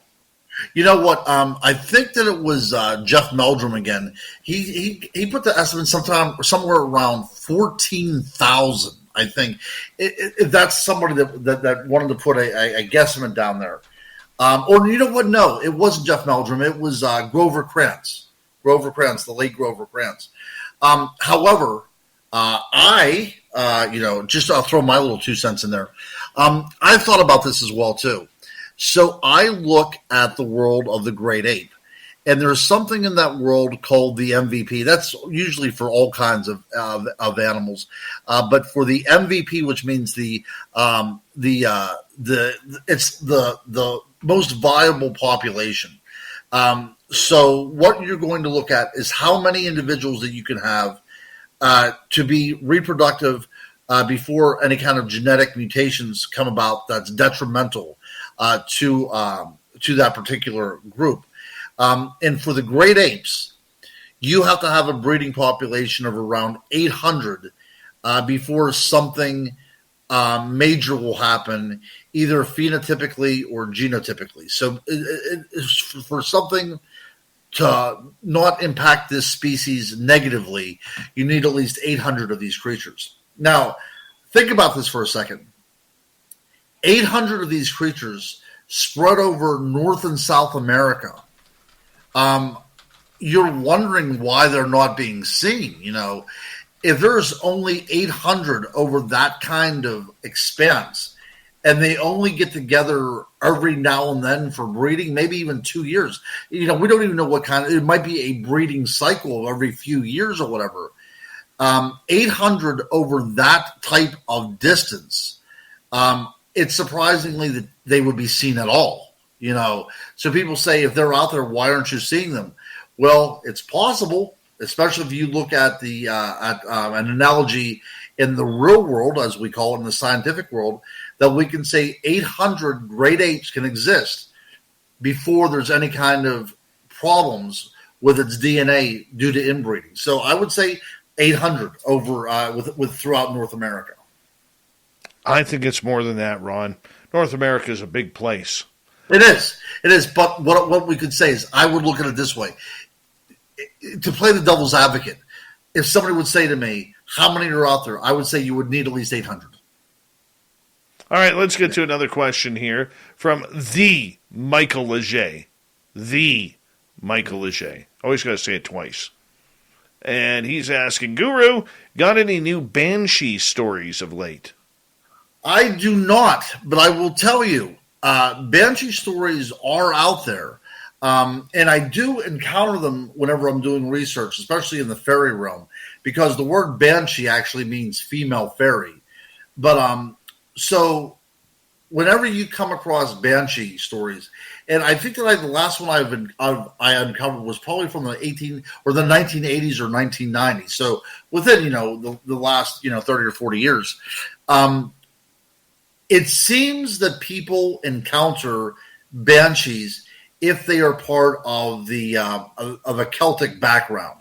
So, for instance, if you're of Italian descent, you're not going to encounter a Banshee. It seems to be, connected with your heritage in some way. And that is whenever I came about it, that somebody was in America, and they encountered a Banshee, and they had a great, Celtic last name or whatever. And they saw it as kind of like a premonition of what was going on within their ancestral heritage, their line of, descent or whatever. So that's the last Banshee story that I had heard. So unfortunately, I don't have any. All right. From Sri Lanka, Kason is asking, have you ever seen DMT elves, Dave or Guru? I have not. What is a DMT elf? Well, using DMT to get the experience, man. Drugs, hallucinogens. No, I have not. No. But that's sort of beyond the pill, A lot of these things, when we talk about, especially if we go back into antiquity, the idea of interacting with these kind of spirits that inhabit this world and the other world, that straddle both existences, that was in the realm of the work of the shaman. And many shaman relied upon psychedelics in order to get to that trance, because getting into that kind of trance is not an easy thing for human beings to get into. So often there was, things that were used. So I think that, getting into that nature, you'd probably see them a lot more easily than we would see them now. Arlene is wondering, do you feel that cryptids and extraterrestrials are related in some way? Oh, okay. So I would like to hear what her answer is. So here in Western Pennsylvania, where I am from, we get a lot of Bigfoot sightings that are in conjunction with UFO sightings. Sometimes they've been seen getting into UFOs. Sometimes they've been seen exiting UFOs. Sometimes they're seen with glowing orbs in their hands. Sometimes people shoot at them and they disappear. That is almost uniquely a Western Pennsylvania thing for whatever reason. Up in Erie, Pennsylvania, which is in northern Pennsylvania here, there are some reports of a UFO landing on the beach at Lake Erie and a Bigfoot getting out. But mostly it's Western Pennsylvania. I'm sure that, every place around America has some story relating to that. But here, as a kid growing up, that was one of the big things, that Bigfoot had some sort of extraterrestrial lineage, some sort of connection, what have you. I'm not really sold on that. I don't think that you need to have an extraterrestrial connection to suggest that's why we're not finding any bodies or having any kind of proof that is being found. But I am still open up to the idea. My mind's not closed. Of course, Dave, I will ask you as well, too. What is your feeling on this? I completely agree that the two are connected. They are intertwined. You can throw in ghosts in there as well, spirit activity, especially if the idea that UFOs are also coming from other dimensions. Absolutely. That makes a lot more sense. That's a good point. I think the word that throws me is extraterrestrial, because we could indeed be talking about something that is not coming from light years away, but coming right from within this world that we live in, just a dimension away, And I think that kind of blows your mind whenever you think of that kind of stuff. Very true. And yet, like for instance, we have, I've seen two now where ghost hunting teams have been in haunted locations and their cameras end up taking pictures of extraterrestrials. Absolutely. Absolutely. There was something called the Skull Experience, SCOLE. It was done in England. I believe it was in the 70s. It might have been in the 80s. It's where a group of people gathered together to make contact with the spirit realm, So they were using things like Ouija boards and automatic writing. And over a period of time, they would start getting poltergeist type of activity, like things moving and knocks and such. But then they were getting EVPs, and then pretty soon it came into interactions. And whenever these entities, these ghosts, reveal themselves, they looked like the Greys. That's it was really one of those things that was startling to me whenever I saw these pictures. I got to interview the gentleman by the name of Robin Foy, who was one of the lead investigators on this. And he said that it would develop to the point that these things were showing themselves. And one time they were sitting at the table, much like you would have done a seance, whenever everybody's gathered together and they're of the same mind and they're of the opinion that this can happen.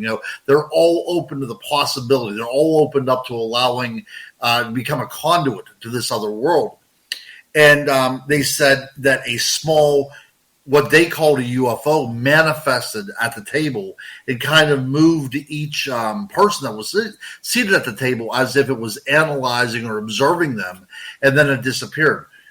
I think when we talk about UFOs and we talk about ghosts, we talk about Bigfoot, or we talk about anything, we have to keep an open mind. And we talked about this at the beginning of the show as well too, because we don't know the origin of any of these things. So much of this lies in a gray matter, this gray area. And this, as a researcher, is what fascinates me the most, because it seems as if all these things are coming from a common source, but we as people have segmented, put them in their own categories. All right, we'll continue with audience questions when we return after the break. The crypto guru, Ronald Murphy, continues with his beautiful cryptid talk right here on Spaced Out Radio, so stay tuned.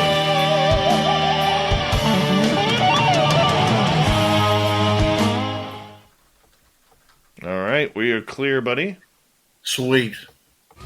We're adding to the entertainment online for Spaced Out. There we go. Go there.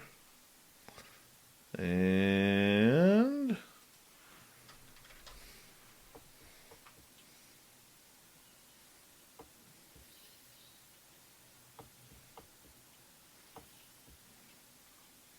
having fun, Guru?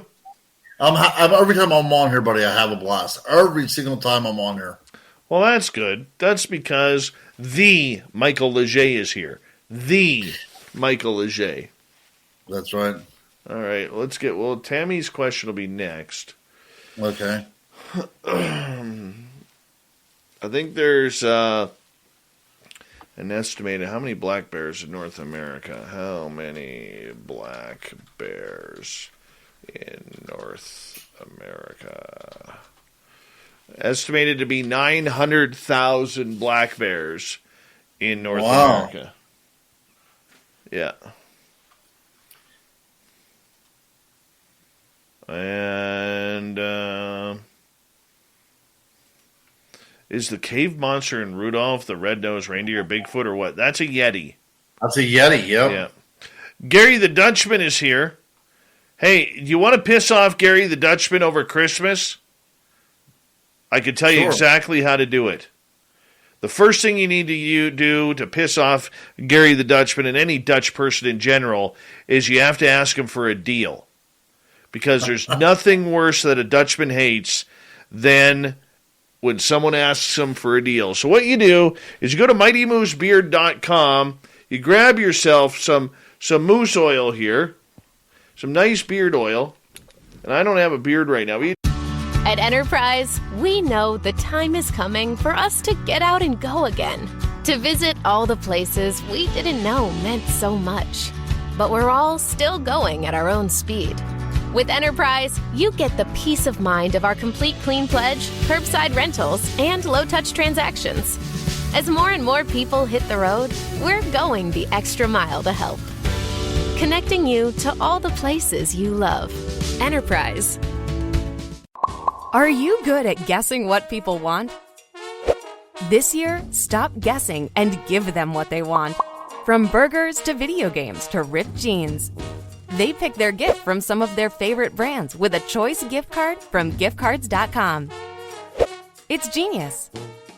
Take a little bit like this. You just drop it into your hands like so. And then you massage it in. So for me, I'm going to put it in my hair because it's very natural, no chemicals. It helps prevent split ends. So it can be used male or female, doesn't matter. All right. And you use promo code SOR 2019 when you're getting your beard oil. And that's going to really, really aggravate Gary because he's going to give you a discount. You know, when we set up, when he came up to me and said, look, man, I really want Spaced Out Radio to advertise Mighty Moose Beard Oil. And I said, Gary, I need a discount for my listeners. And he's like, Dave, I'm Dutch. I can't do that. That's illegal in my culture. And I'm like, Gary, I know you want to screw every customer for every penny you can. But if you want my SOR listeners, you need to be able to give them a deal. So finally, after literally about 3 years of haggling, all right, it took me 3 years, he finally gave up and gave us the SOR 2019 promo code for our audience. So go to MightyMooseBeard.com, use promo code SOR 2019, and get your Mighty Moose Beard Oil and really piss off a Dutchman this Christmas because there's nothing more they hate than when you take a few pennies out of their pockets. MightyMooseBeard.com. It's true. True story. That's amazing. Mm-hmm.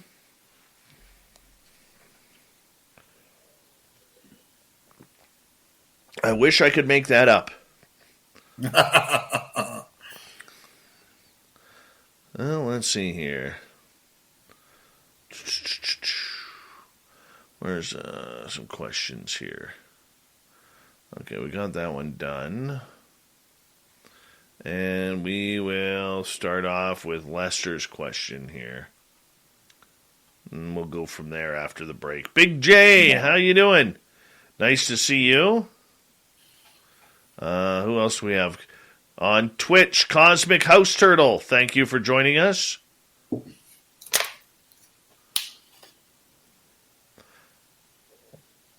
SOR MSG shirts. You can get them, Charles, on our website. Blackbird, nice to see you. I'm way behind here, guys. Gorgeous Elaine, nice to see you.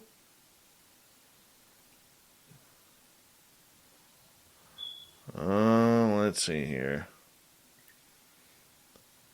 Oh, we're caught up there. All right, big thank you to our super chatters, Jeremy, G. West, Surf Jer, Melissa, and Grant. Thank you so much for the love and support. Thank you, everybody who's given us a thumbs up, thumbs down, thumbs sideways tonight. And don't forget, if you're new, hit that subscribe button, ring the bell. We are here 7 days a week. Don't forget, this weekend, starting at 6 p.m. Pacific, 9 p.m. Eastern, Lynn Wallington with Spaced Out Weekend. And then this is the debut show starting at 8 p.m. to 11 p.m. Saturdays and Sundays. It's John Hudson, Gemma Jade, Big Willie for After Hours both nights. Here we go, everyone.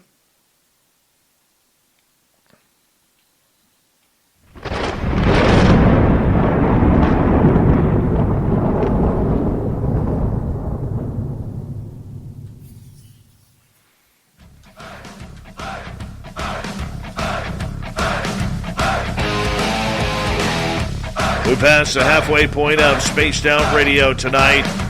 I'm Dave Scott. Thank you so much for taking the time to join us. Really do appreciate it. Want to remind you that if you miss portions of this show or others, check out our free archives by going to youtube.com/Spaced Out Radio. Do me the favor, hit that subscribe button. Our website is spacedoutradio.com. We have a plethora of features for you. Rock out to Bumblefoot, read Shirky Poo's Newswire. Check out our swag as well. Follow us on Twitter at Spaced Out Radio, Instagram at Spaced Out Radio Show, and now on TikTok at Spaced Out Radio. We continue on with the crypto guru, Ronald Murphy. You can find all of his books on Amazon and Barnes & Noble, and now in Walmart. Yeah, Ronald L. Murphy Jr. He's an award-winning author. He's got a fantastic beard, wears a great hat. And, Ronnie, welcome back. You know, I wish I had the big beard. I do. But again, you know, it was one of those things where I was trying to trim it up. I made a mistake, and I had to go down to almost it happens. It does. That's the bane of our existence. It's true. Very, very true. Let's start off with Lester's question here. Okay. Guru, what is your opinion on the Jersey Devil coming from human origin? So the idea of Mother Leeds, you know, this is the story here, that she had 12 children and her 13th child was born and she cursed it or somehow committed it to the devil because she didn't want to have any more of these children, or there's some superstitious beliefs that she may have been a witch as well and kind of sanctified her 13th child for the devil. Whatever the case may be, as soon as the baby is born, it quickly mutates into this flying gargoyle-type creature, goes around the room a couple times, then up and out of the chimney. In some version, it kills his mother before it leaves. These are great stories. But also, if we are looking for a flying cryptid, you have to have some sort of analogy, at least in my opinion, to the natural world as well. Now, that's not to say that when we deal with things like the Jersey Devil, that it cannot be 100% paranormal or 100% metaphysical. It doesn't necessarily have to have, scientific framework in which to exist. But I like to look and make sure, because if we're dealing with a creature that lives in the woods, I want to figure out what other creatures like it live in the woods, and could it indeed reside there. So the Pine Barrens is a place, not too far away from Atlantic City, that is a great place where mobsters still hide bodies. It's wild, wild pigs, there's bear, there's deer there. And it would be a great place for something called the Jersey Devil to reside. I have never seen one. I would love to think that something like that is out there. Napoleon's brother actually fired a cannon at it, what he described as the Jersey Devil, as it was flying across the ocean. There was such fear of the Jersey Devil in New Jersey and in eastern Pennsylvania that whenever it was sighted, they would actually close down schools and factories because there was a fear that this creature would prey upon those people in that area. It indeed did cause mass hysteria whenever it was seen. And occasionally, every now and then, it's seen again.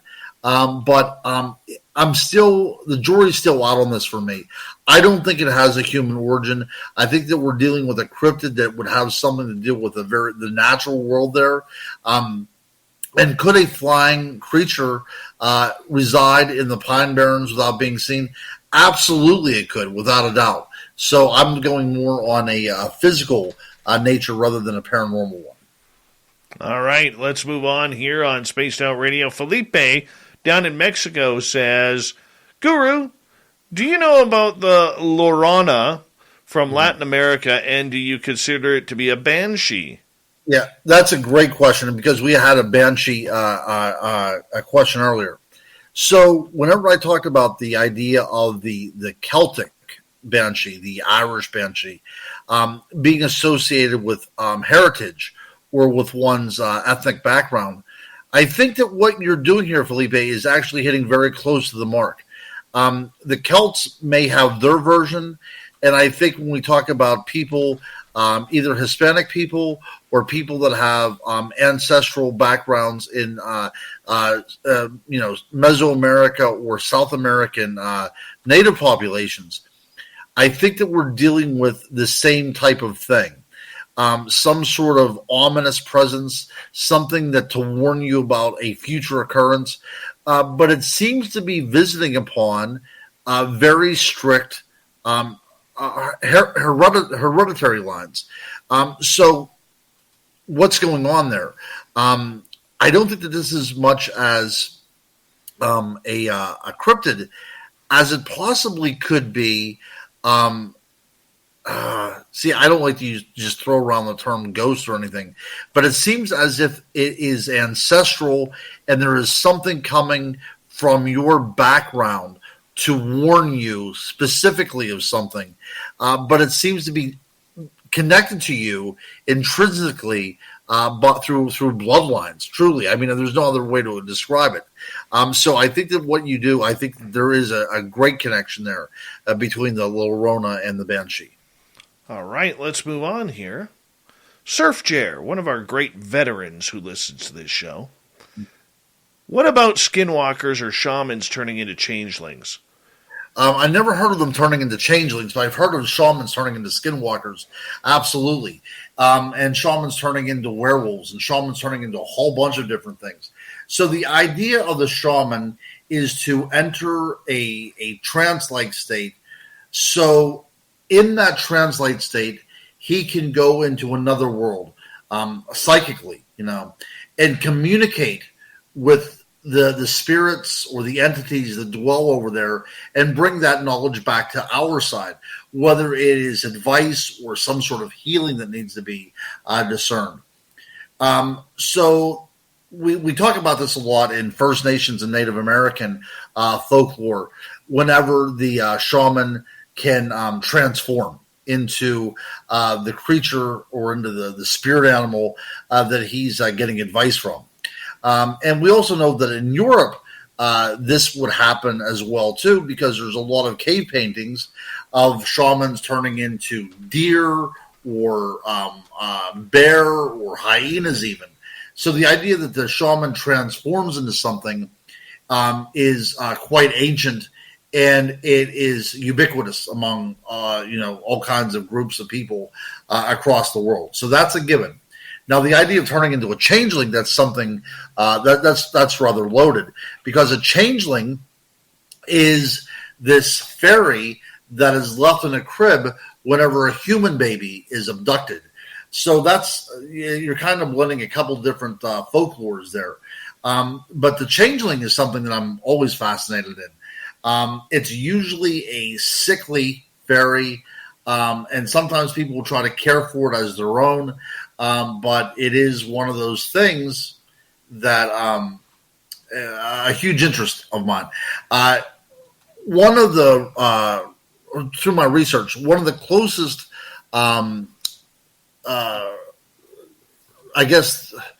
answers to this changeling question comes about from groups that are attempting to conquer a particular area.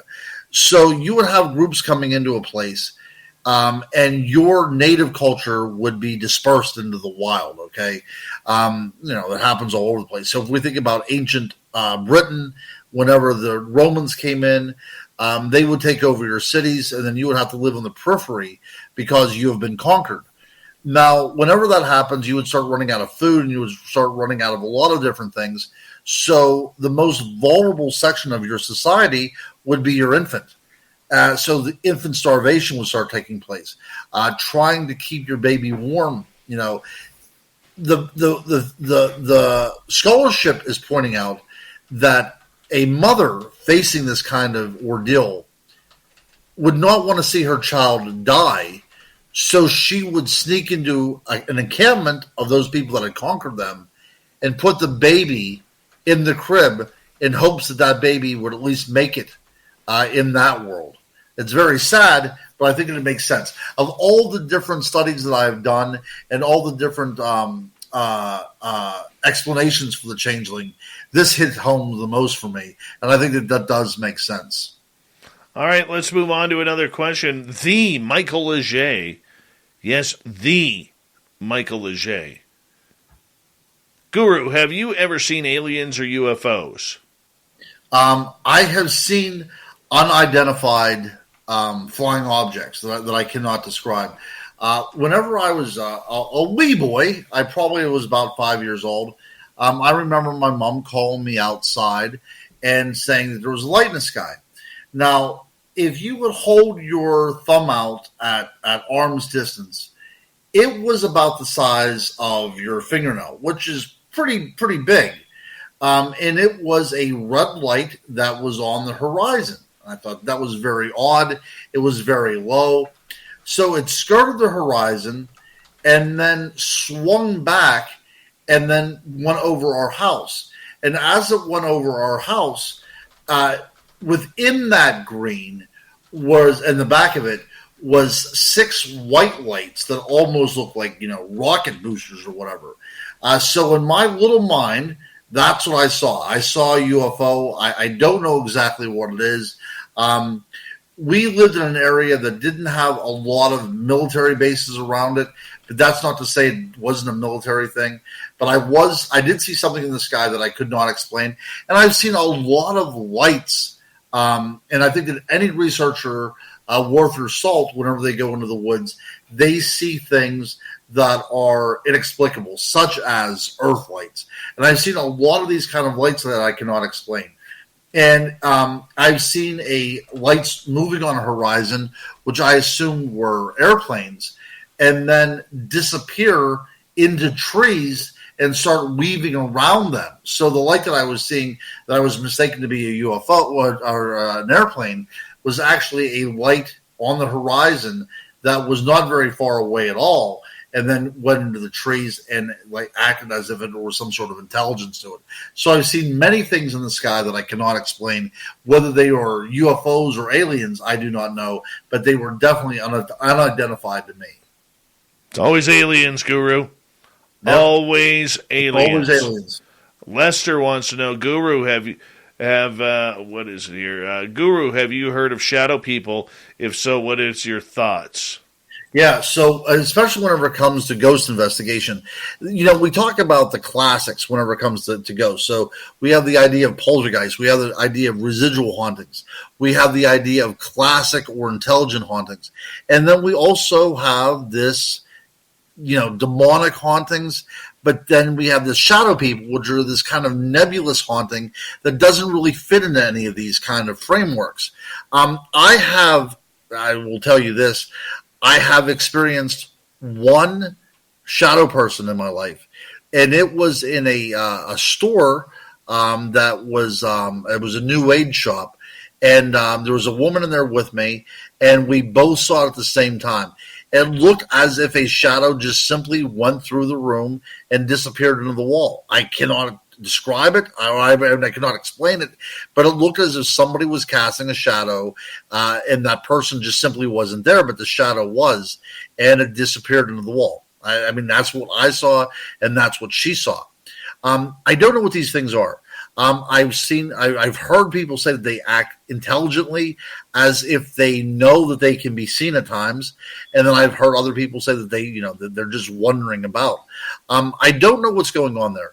I don't necessarily categorize them as ghosts either. I think that we're dealing with something else, something a little bit stranger. Could these things be interdimensional travelers? Are these the things that people sometimes see whenever they're doing mirror scrying or mirror magic? A lot of people reported looking into the mirror and having these other figures moving within the mirror itself. So I think there might be something going on there. I think that, at the end of the day, we might be getting down to the fact that these are indeed, travelers between dimensions. They're very weird, shadow people. Yes, they are. All right. Have you ever experienced any, Dave? One. Okay. One. And the funny part about that one was this is way before Spaced Out Radio. This is going back to like 2005. And I came around. I was working at the radio station in Vancouver, and about 3 weeks previous, 4 weeks previous, I had heard Art Bell on Coast to Coast talking about shadow people, and it just intrigued me on my way home. So fast forward a few weeks later, I was renting a basement suite, and I had to unlock the gate, and the entry door to my basement suite was behind the house. So as I'm coming around the corner, I notice that my sensor light is on. So I'm thinking, oh goodness, is there a bear or a raccoon or maybe a cougar that has triggered this light? And I come around the corner very slowly. I take it wide in order to have a look, because if it's a bear or a cougar, that's a lot of trouble. And there is this shadow person standing at my door. And I look at it, and I just stand there. And it turned, and it looked at me. Then it did a complete 180 and ran right through a giant brick retaining wall. No. Wow. What I remember about it, Ron, was that there were no hands and no feet. Mm-hmm. Yeah, these are strange things. I interviewed somebody yesterday that claimed ever since she was a child, she was seeing a shadow man that was wearing a hat. Now, a lot of that common things are called hat men. I'm sure you've heard of that as well, too. Yes. And my daughter, too, has reported seeing a shadow person that was wearing a hat. So it seems as if these things are cross-cultural, because other countries talk about them as well, too. But again, I don't think that we're dealing with ghosts here. I think it's something completely different. Whatever we're dealing with, it is part of the entire mystery. It's a part of it's right. It's not separated from, it's part of the mystery. You're right. All right, let's move on to another question here. So we got about 6 minutes before we have to go to break at the top of the hour. Crypto guru Ronald Murphy is here. Amy is wondering, what about the Cherokee Unisundi? I'm probably butchered that, and I apologize. The Cherokee Little People. Yeah, so I love First Nation reports of Little People. And the Cherokee have them, but also do a lot of the Plains Indians, as well as the Choctaw and the Native Americans around the Great Lakes regions as well too. So the Little People, and one of the reasons why it's so. Buy one, get one for $1 at McDonald's. Or as we like to call it, the can't have just one deal. Mix and match a sausage biscuit, sausage McGriddles, McChicken biscuit, chicken McGriddles, or crispy hash browns. Want 2 sausage biscuits? Buy one, get one for $1. Want a sausage biscuit and hash browns? That's cool too. Choose more of what you love. Buy one, get one for $1 at McDonald's. Prices and participation may vary. Valid for item of equal or lesser value. Cannot be combined with combo meal. It happens a lot at Whataburger. You take your first bite and suddenly you have a flavor epiphany. When things come together in a flavorful flash of, well, first bite perfection. Melty cheese, crispy bacon, and the smoky heat of Hatch green chilies all coming together bite after perfect bite. Good thing there's the limited time Hatch Green Chili Bacon Burger and new Hatch Green Chili Bacon Chicken Sandwiches at Whataburger. Available by dine-in, drive-thru, curbside, and delivery. Delivery available in select locations. Fees may vary. Fascinating to the cryptozoological world is that apparently a mummy has been uncovered of one of these little Cherokee Little People, and it is now vanished. But I remember watching a program, it might have been like Unsolved Mysteries or something, whenever there was an x-ray done to show that there was actually bones inside of this very, very small humanoid. And people had talked about that it was, an infant that died of hydrocephalus or whatever, these different types of things. but it was found in such a position of honor in a cave that a few people thought that this was actually, an adult, a person that was just very, very small. And of course, other people also thought that it was an extraterrestrial in origin. But one of the best things about studying the little people is to show that the Native American cultures in North and South America also have a tradition of the little people, the same way Europe does and every country around the world does. Up here, there's little people sightings. Oh, yes, absolutely. Yeah. Yes. And a lot of times they are found terrorizing First Nations people because they are considered the tricksters. And in fact, they are considered protectors of the land as well. And it's believed that maybe if you are the target of the day or you're not respecting the land, they will try to take you away, which I believe leads to a lot of the missing people with David Paulides. I think as well too. What's very cool too is that the Wampanoag Indians in the Massachusetts area, one of the places they called the Bridgewater Triangle, this place that has all kinds of sightings. There's also little people within that triangle called the Pukwudgie, and they are known to actually war against the Native Americans before the white man came. But that they're still in existence now. They are still, they're still mischievous. They still bring a lot of turmoil to that area even to this day. Well, you know what? It's something that's going to be very interesting to see. That is something that I would love to see. I really would. And now these people, these little people are said to be between 12 and 18 inches tall. Yep. They're said to live in their own communities.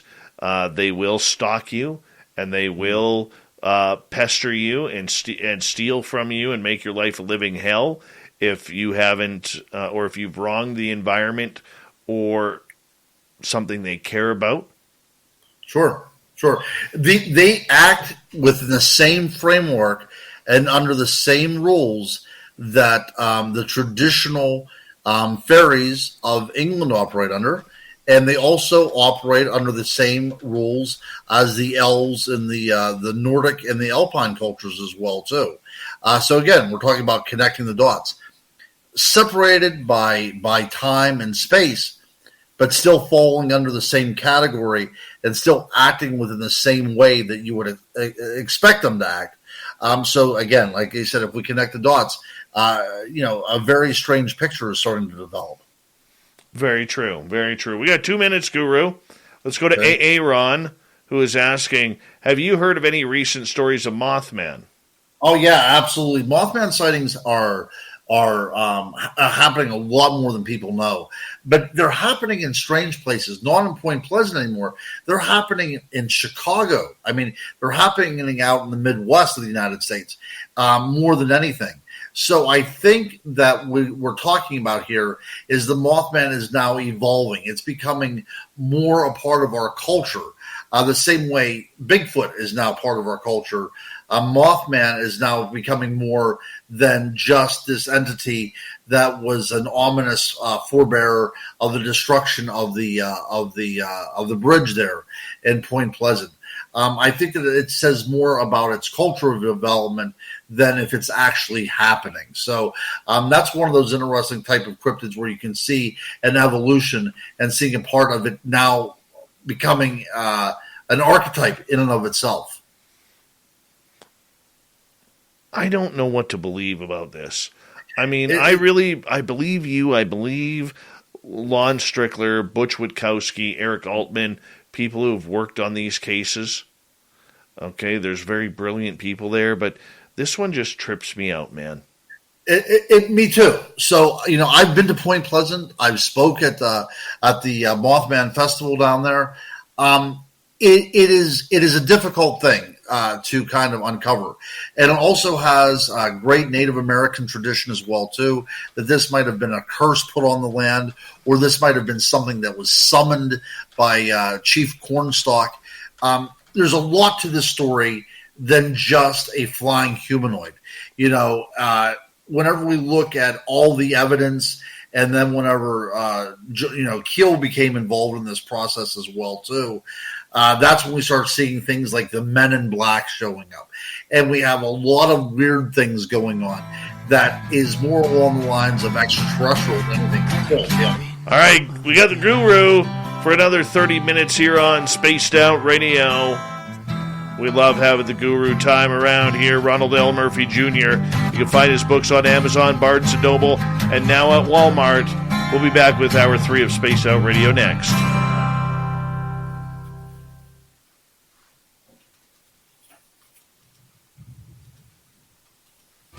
We're adding to the All entertainment right, buddy. I'm online. just going to take a quick bathroom break. I'll be right back. Oh, yeah, I'm going to take a break, too. We're actually having a thunderstorm here. Western Pennsylvania, December 11th, we're having a thunderstorm. Nice. Yeah, I'll be it's right about back. 60 degrees.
All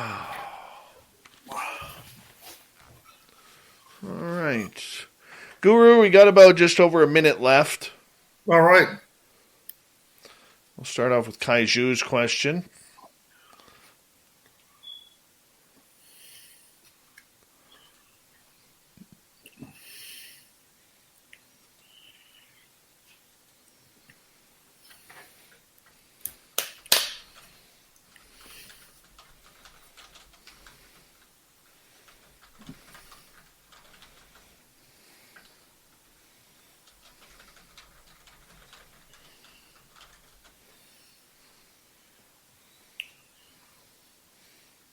I'm having a blast here, Guru. I want to say a big thank you to Jeremy, G. West, Surf Jer, Melissa, and Grant for the amazing super chats tonight.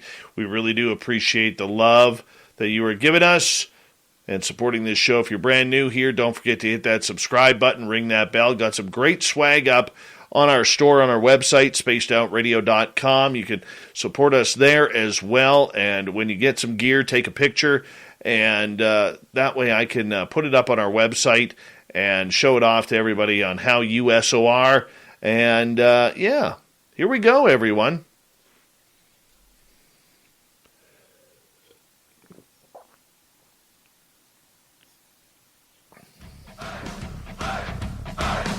Would you like to connect with us? Head to spacedoutradio.com for all your latest show info.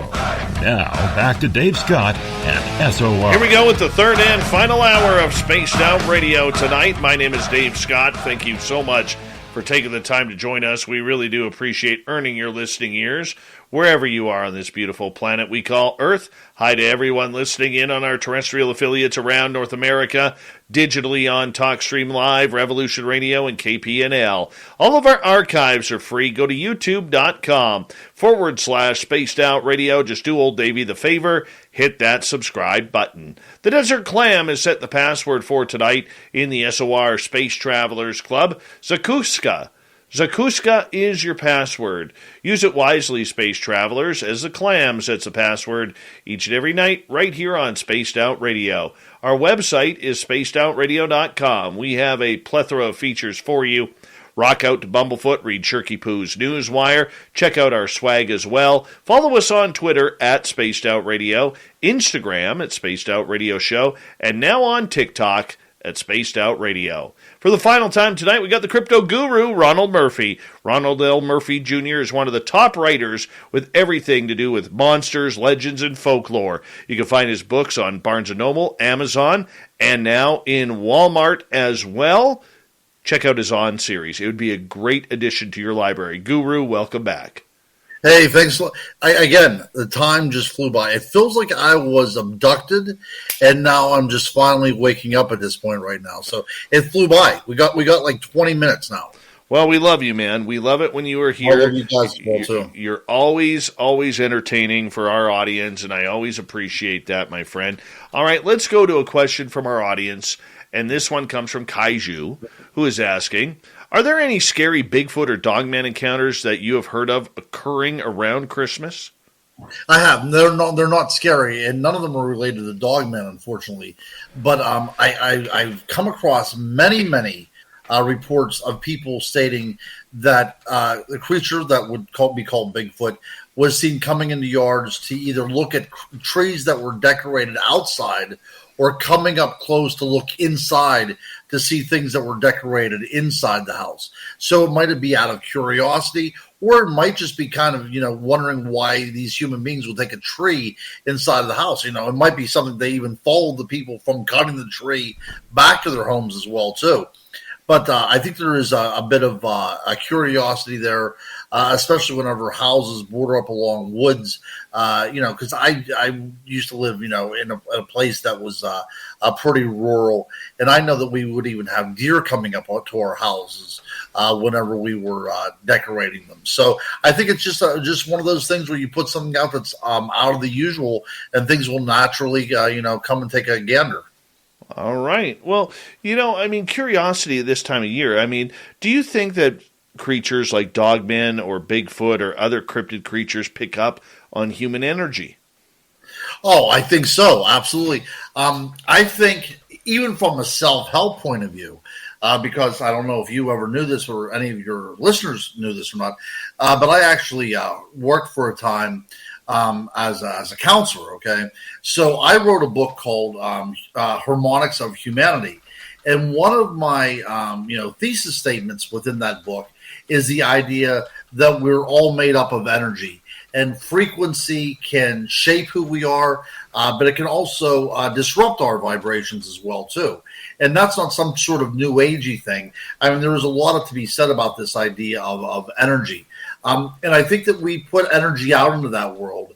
And sometimes it's negative and sometimes it's positive. But I think that we as human beings feed off of each other's energy, but other living creatures feed off of it as well too. Do you think then that they are curious about how we live, what we do in our spare time, what are we doing in our homes? Right. Well, I'm not sure if I ever mentioned this on your show before, but I had an elderly woman come up to me about 4 years ago, and she said, "Let me tell you about my Bigfoot encounter." And I said, "Excellent, yes." So she and I became, correspondents. We became friends, and she told me a very lengthy story of a Bigfoot sighting that she had that occurred within her house. She was going about her day-to-day chores, and she said this very large 8-foot creature manifested itself within her home. It didn't speak to her, but it would obviously some sort of telepathic communication. And it would just come in sometimes several times a week, sometimes, once a month. And it would just observe what she was doing. It liked to watch her fold clothing. It liked to watch her vacuum clean. And she got to the point where she was calling it her laundry ape, because it liked to come around whenever she was doing laundry. And then just one day, it said it wasn't going to return, and it vanished, and that was it. She did not live out in the woods. She actually lived in an apartment complex. So whatever was going on there, and I had no reason to think that she was lying. I had no reason to think that she was hoaxing. She had a very genuine story to tell me. And if we can at least gather a glimmer of the truth that she may have been experiencing, then it seems to suggest that these creatures are attracted to our culture and our life ways the same way that we would be attracted to them if we had access. Nicola is asking, Guru, what is your personal best Bigfoot evidence that you've seen or found? And this is one of those things where I did bring it up on your show, so I don't feel like I'm beating a dead horse. But I will talk about this again. So this was probably about 4 years ago, possibly 5, or about between 4 and 5 years ago. And there was a snowstorm the night before, and the kids, the school was canceled the next day. So I knew that I would have to call off work and be at home with my children because they were young at the time, So I was going to be at home with my kids. So I went outside to get a breath of fresh air. And this was early in the morning because we usually get up around 7 o'clock in the morning to hear if schools were canceled. So this was probably about 6:30, 7 o'clock in the morning. Nobody had moved. All the cars were still blanketed in snow. And we were living in a very rural area that bordered up against some woods. And as I went outside, I noticed that there was a trackway through my yard. And not only a trackway, but the tracks were bare feet. And not only were they bare feet, they were bare human feet. There was 5 toes on them. They were probably about the size of a 5-year-old, a 6-year-old, somewhere around that. They were very small tracks. And I began to look to see it. Like, I wanted to find out where these came from. And they appeared in the middle of my yard. And I know that this is, I talked about this before. This seems a little bit hard to believe, but it appeared as a right track again, then a left and right track. It was almost as if this thing had stepped out of something or was slowly materializing into some sort of physical form.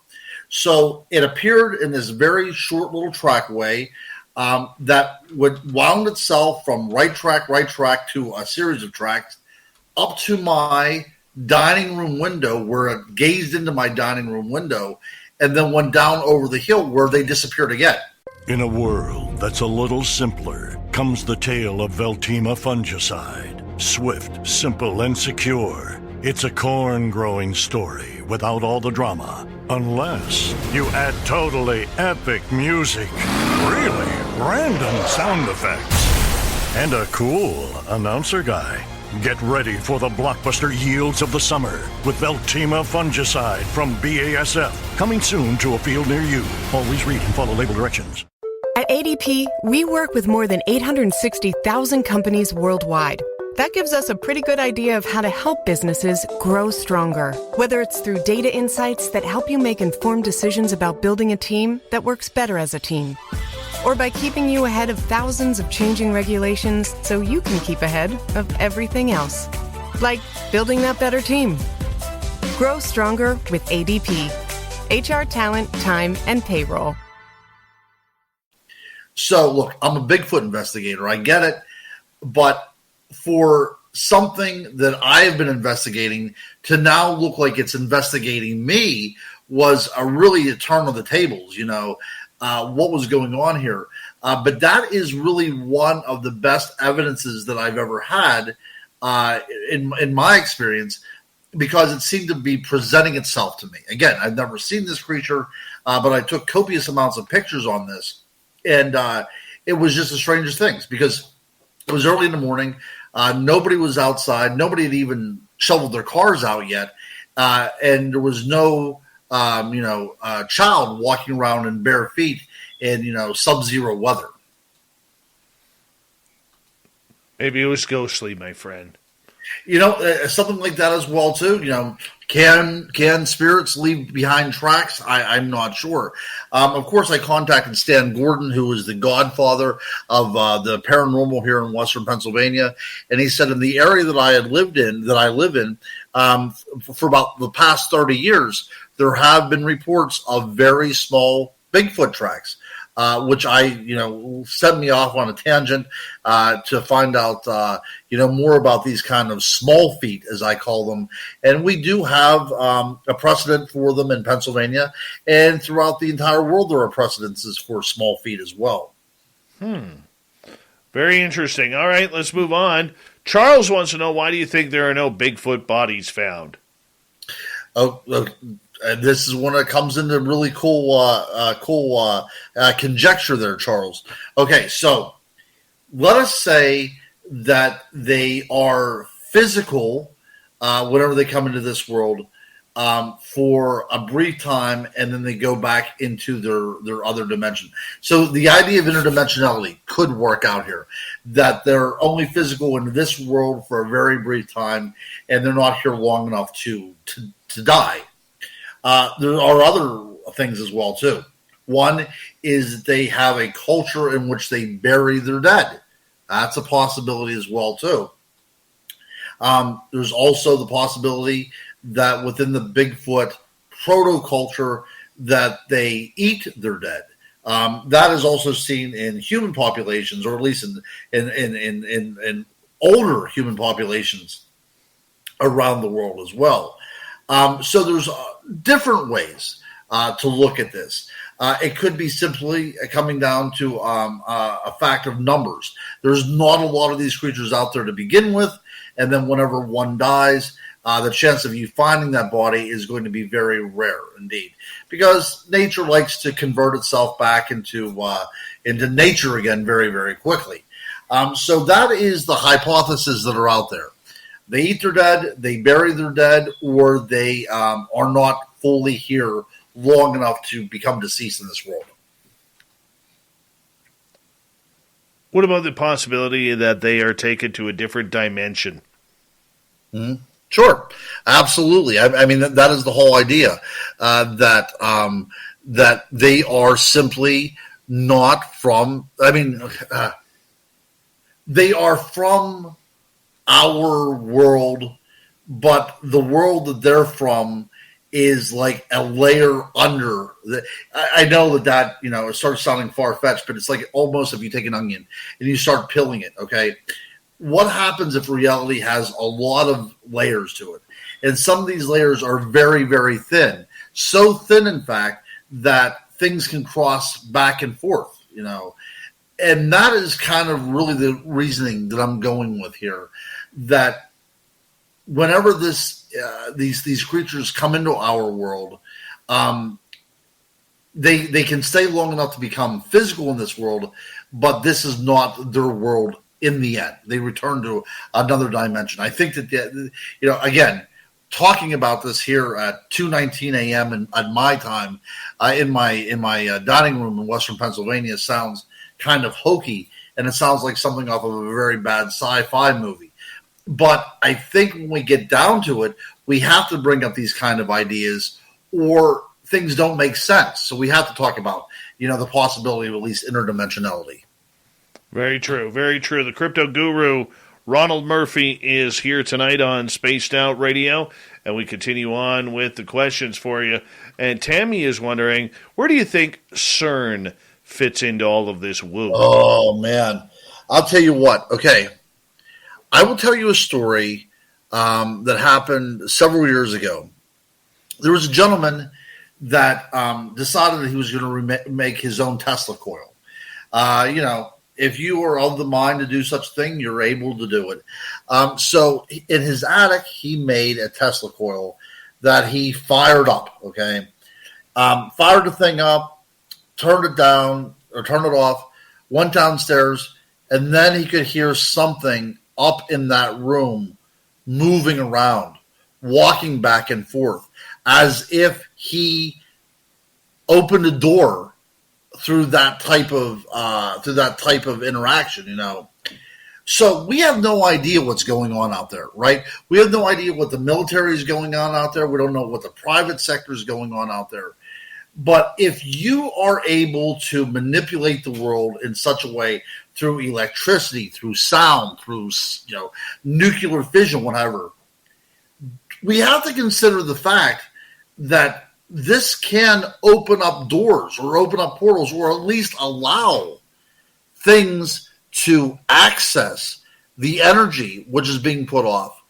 And if that is indeed the case, then we have no idea what's going on. We don't understand what's coming through or what's staying behind or whatever.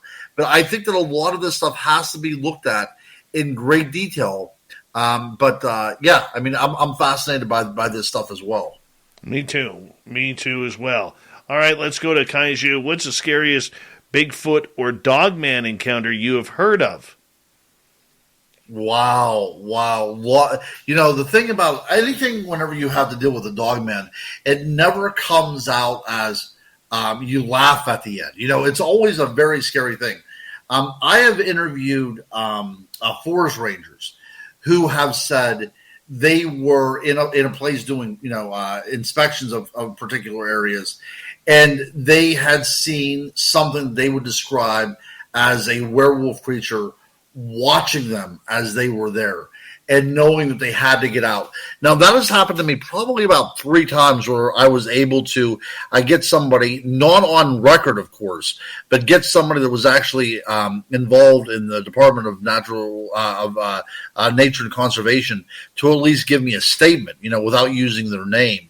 But 3 times I've heard a very similar story by 3 different people that they would go out into an area to inspect an area for whatever reason, and there would be a creature there that was watching them, and the feeling was they had to get out of there as quickly as humanly possible. That's scary to me. That's scary to me that these things are out there. They know that we go into these areas, and they can somehow interact with us from a psychic level or whatever. But also, it gets really scary whenever I hear a lot of people talk about going camping, and these things start coming around their campsites.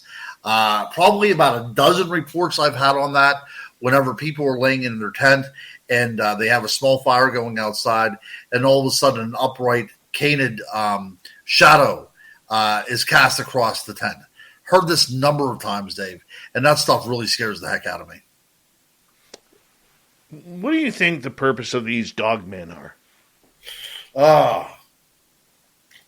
Well, we talked about this before, and I'm agreeing with you. I don't think that we're talking about werewolves. I don't think we're talking about the idea of a transformation of a human being into an animal. I don't think that is happening. But I think that we're also dealing with a different cryptid out there. I don't think that this is a misidentification of what we would call Bigfoot. This seems to be something totally different and unique and in and of itself.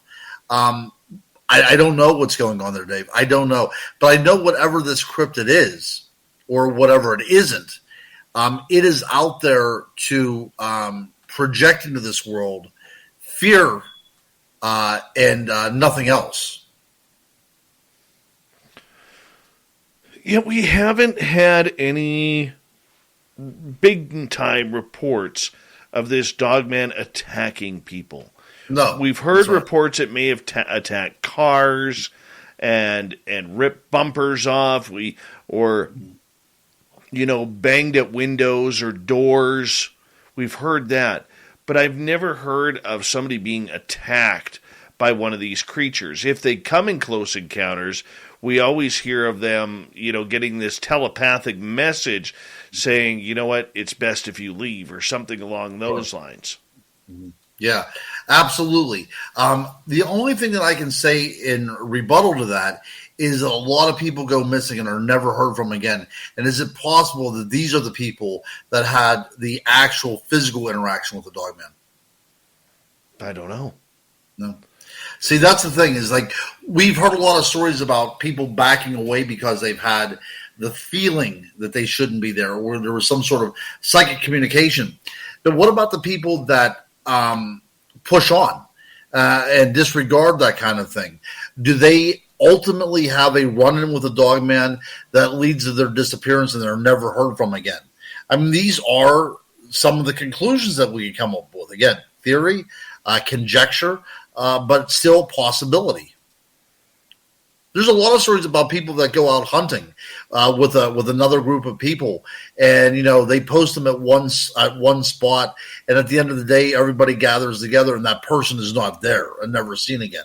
I mean, that happens. Frequently is not the right word to use, but it's not a one-off type of thing. It happens enough times that there's enough people out there making a note that this is very curious indeed. Oh, very true. Very true, Guru. As we have about 2.5 minutes left with you tonight, let's quickly get to Les's question here. Have you seen the recent documentary on the Patterson-Gimlin film with video enhancements? I did. They've done remarkable things with the Patterson-Gimlin film. They've been able to stabilize it. They've been able to walk it through. The creature seems to be a lot larger than what we originally thought. I do want to point out, though, to Lester and to everybody else listening, whenever Patterson and Gimlin came upon this creature was only about 90 feet away from them, between 60 and 90 feet. So to put that in perspective, it's about from home plate to the pitcher's mound, or at its farthest home plate to first base. So that was very, very close. They were right up on top of it. So the images that you see looks like it's like 100 yards away, but it's really not. It was just the limitations of the camera at the time. But they are making a great deal of advancements. However, because this Patterson-Gimlin film is older than I am, there are a lot of artifacts and a lot of noise, so to speak, that's inherent in the tape. And it's going to take a lot to really clean that up, if it can ever be completely cleaned up. Well, Guru, 1 minute left, my friend, and I want to say a big thank you for your love and support of this show throughout 2021, my friend. We've been doing this since 2015, 6 years, and I'll tell you, man, I absolutely love it every time you come on the show. This is the highlight of my month whenever I come on here. I look forward to talking to you. I look forward to all the questions. The reason why this show moves so quickly is because it's constantly changing. the fast pace of all the questions coming at you and everything. This makes the person that's being interviewed, it makes their job very enjoyable because we get to act out with all these other people. So, Dave, again, I love being on your show. I love you as a human being. I love your listeners, and I cannot wait to do this all over again. Can't wait. Let everybody know where they can find your books. So you can contact Amazon. I will give you you can contact me on Facebook as well too, Ronald L. Murphy Jr. And Walmart, Amazon, through social media, whatever the case may be. If someone wants to get in touch with me or get a book from me, find a way to do it. I will help you along the process. That's why we love you, Guru. The crypto guru, Ronald Murphy. When we return, the fedora-wearing John Hudson gives us the unbiased UFO report. We got Shirky Poo's news as well. Lots of coming up here on Spaced Out Radio right after this.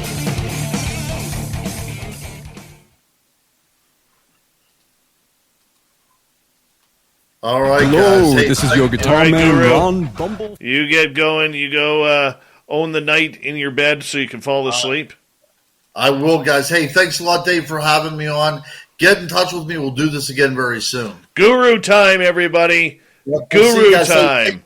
And thanks for being so kind as well, guys. Thank you very much. Much love, my friend. Much love. Take care. That's Guru, everybody. The Guru is here. All right. Let's see where we are here. I'm just getting the news ready.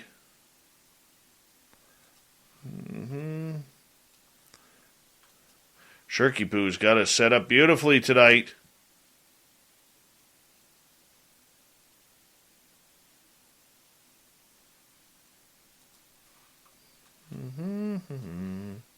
All right, let's see where Fedora is. He'll be here any second.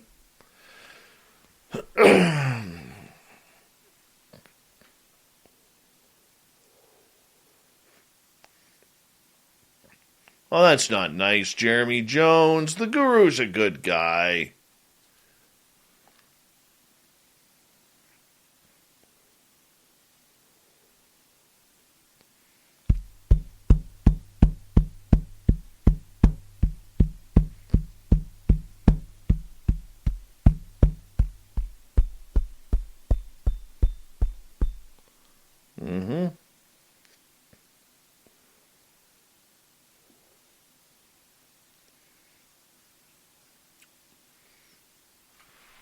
That's good stuff.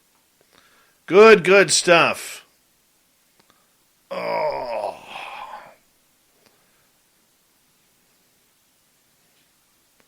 I've tripped back a little bit. I got to tighten my belt up a little bit. But I'm still down a size, which is good.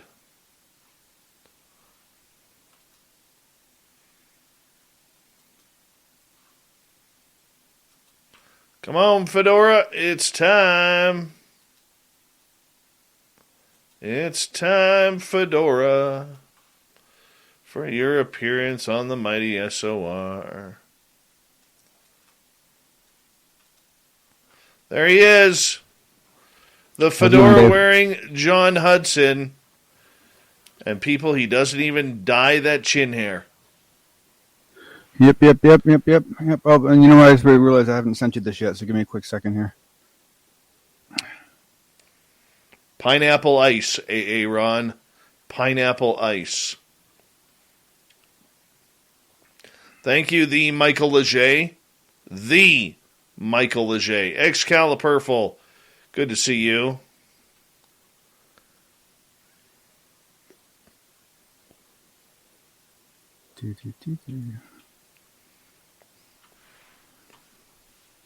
God, it's so cold here. I was actually worried my laptop wasn't going to work. Oh my God, really? It's like 64 degrees there. What? No. What? What's no, your David. what's your temperature? It's right now. It's 40. Oh, that's t-shirt weather. Oh my Lord.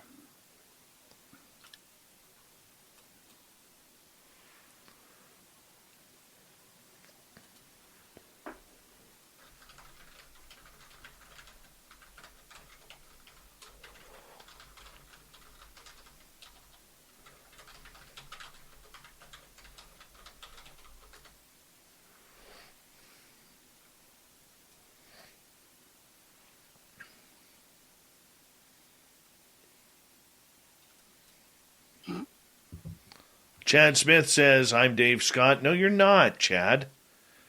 You're not. I'm Dave Scott. Are you? I was going to ask you that, Super Duke.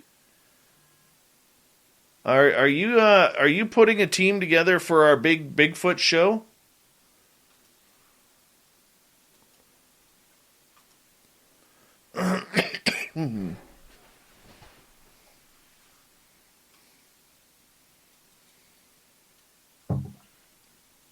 I know there's you. There's Nate Foot. Oh, Fedora John is going to deliver the good stuff tonight. You know that. Jonathan Davies says, I'm John. What's up, Jonathan Davies? Jonathan Davies is a good friend of mine. Thank you, Surf Jer, G West, Jeremy, Melissa, and Grant for the awesome super chats. Thank you to all our new subscribers and all the veterans who have tuned on in. Here we go with the final half hour, everyone.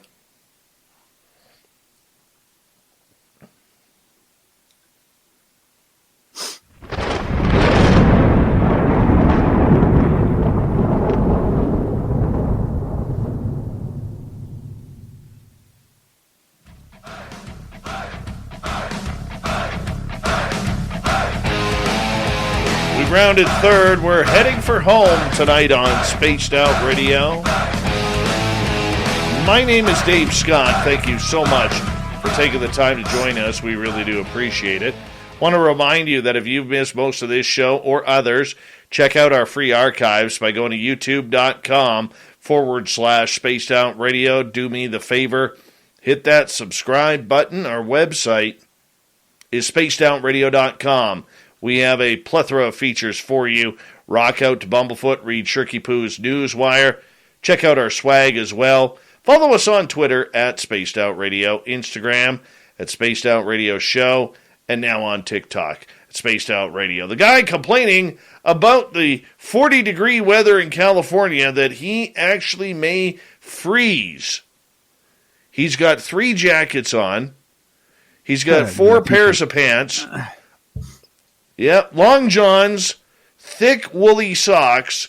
We got the fedora-wearing John Hudson.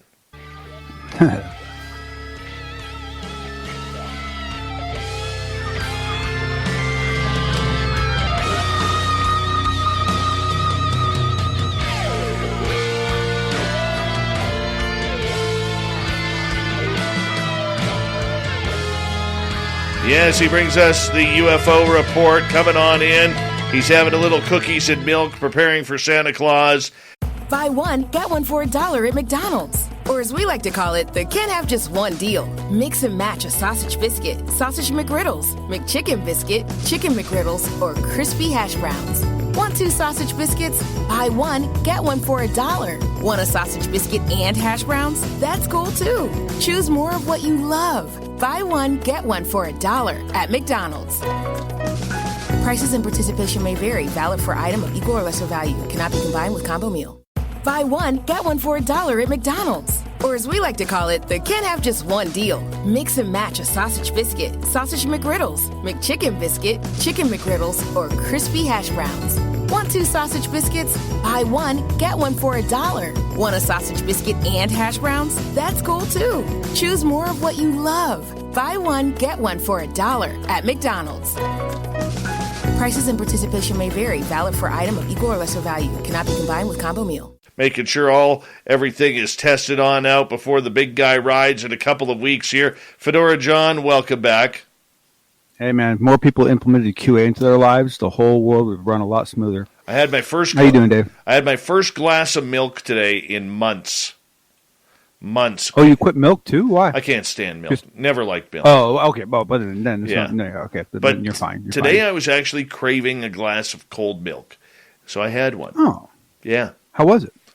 Actually, it was pretty good. It was pretty good. Well, you know what, Dave? Hats off to you for actually listening to your body and actually listening to your body against your normal judgment, right? Yeah. Normally you don't like milk, right? And so you trusted your body and you went for it. And your body rewarded you by actually tricking you into enjoying it. So it was a win-win for everybody. Well, that is a win-win. And by the way, John, 6 out of the next 8 days, I get snow. 6 out of 6. That's at your house? Yeah. Where you live? Yeah, that's that white stuff that accumulates when it's cold. Why do people build homes where snow goes? Like, I don't get it, man. I really don't. Like, I get visiting snow. I love to visit snow. I go to Tahoe. I snowboard. I proposed to my wife on Heavenly. I love snowboarding. I love the snow. I do not want it anywhere near my house. Man, I'm surprised. I'm surprised you're still alive. I really am. By the way, thank you, Race Fan, for the weather update outside SOR headquarters. 31 degrees Fahrenheit. That's -1 Celsius. And with the wind chill factor down to -19 degrees Fahrenheit, which is about -10 Celsius. So, yeah, it's not too bad. That's hoodie weather. I'm having to wear hoodie and socks now, John. Well, that's my problem. Is I don't like wearing jackets. I prefer to be in my Vans, jeans, a T-shirt, maybe like a sports coat at most. Like that's like the length of what I ever want to wear. And so if any weather violates that clothing ritual, then I get upset.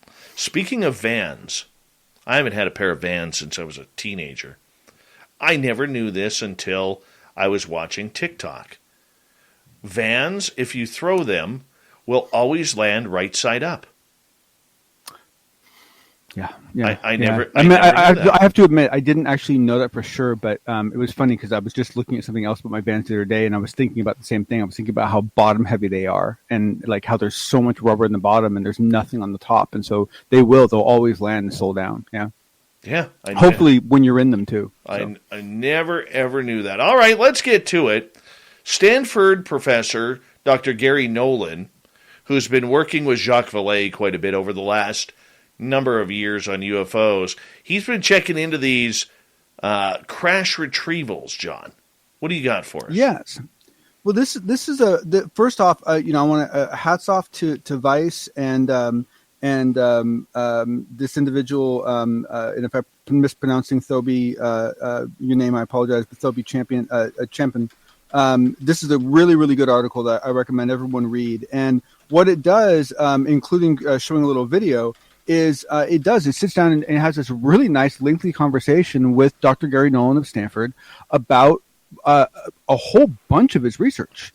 And they go into the crash retrieval material type stuff, but more importantly, what they talk about is looking at the biological impact of people that have had contact, as well as the biological impact or the biological signs that might exist for people that have contact.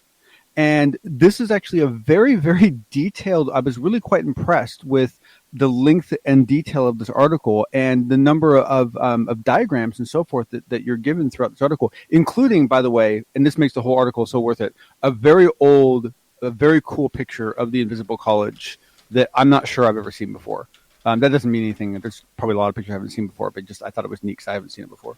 And essentially, but what it does is it goes down and it gives a lot more specifics than I would expect. For example, it specifically talks about this connective region that we all have between our hemispheres. And it talks about that if you assume that the average person has a density of, say, 1x, that most of the people in the study were found to have densities between 5x and 10x, and in some cases up to 15x, more density of interconnect fibers than the average person. That's beyond statistically significant, right? I mean, 15x is that's insane, right? That is a magnificent data point if once it gets peer reviewed and so forth. And so once again they're only looking at small numbers of patients, and like I said, I don't have time to go into all the specifics of the article, but it's really good. It's really well written, and it covers a lot of different material. And like I said, it gives some great diagrams and pictures and so forth, and I think paints a really good picture of what it really does is it shows in a beautifully tight, clean way what a beautiful value Dr. Gary Nolan is to this community. Jonathan Davies quickly asking here, why do you think Gary Nolan did not mention astronauts and the effects on the brain? My guess is because of the fact that he has absolutely zero data. That would be my guess. Is that he probably just doesn't feel comfortable speaking about something that he probably, most likely has absolutely no data on whatsoever. Because I don't know, I don't even know if we've ever. I don't know if we have any. Actually, I should check. Come and think we might. I don't know if we have many autopsied brains of former astronauts.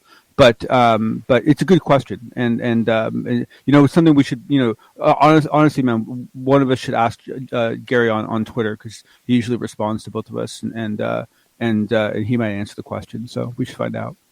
All right. Do you think that with these crash retrievals of people who have had close encounter interaction with craft, do you think it's really affecting the body, the mind, the nervous system?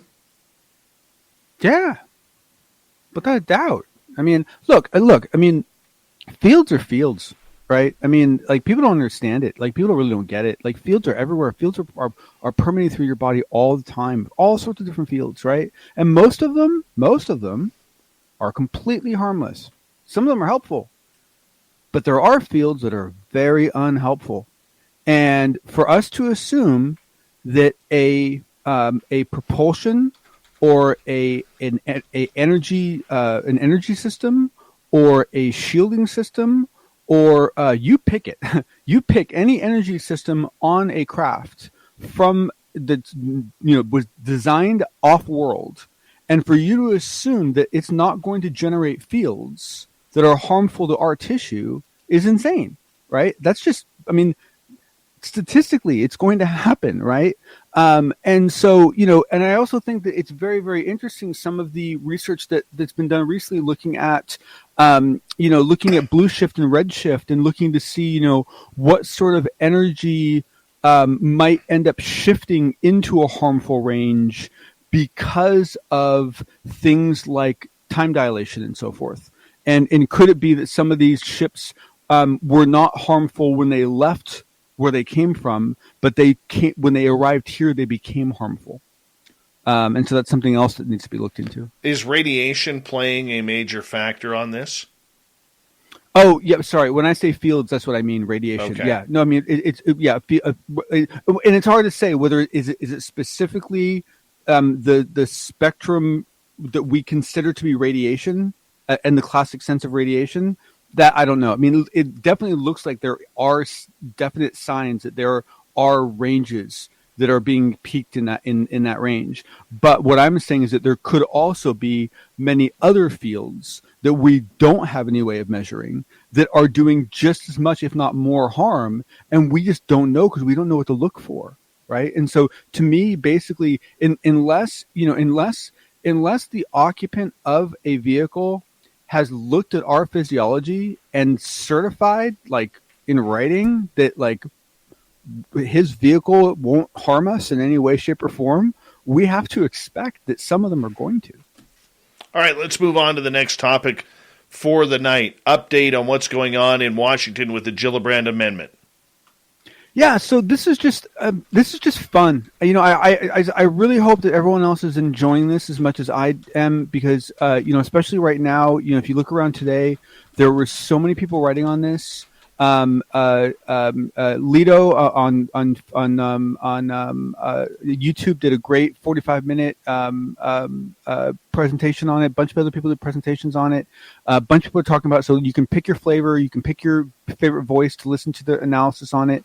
There are some concerns that have been raised about some of the possible language changes. Is it going to, is it really going to be in the Secretary of Defense? Could it end up getting moved down to the back down to the Office of the Undersecretary of Defense? I guess that's a possibility.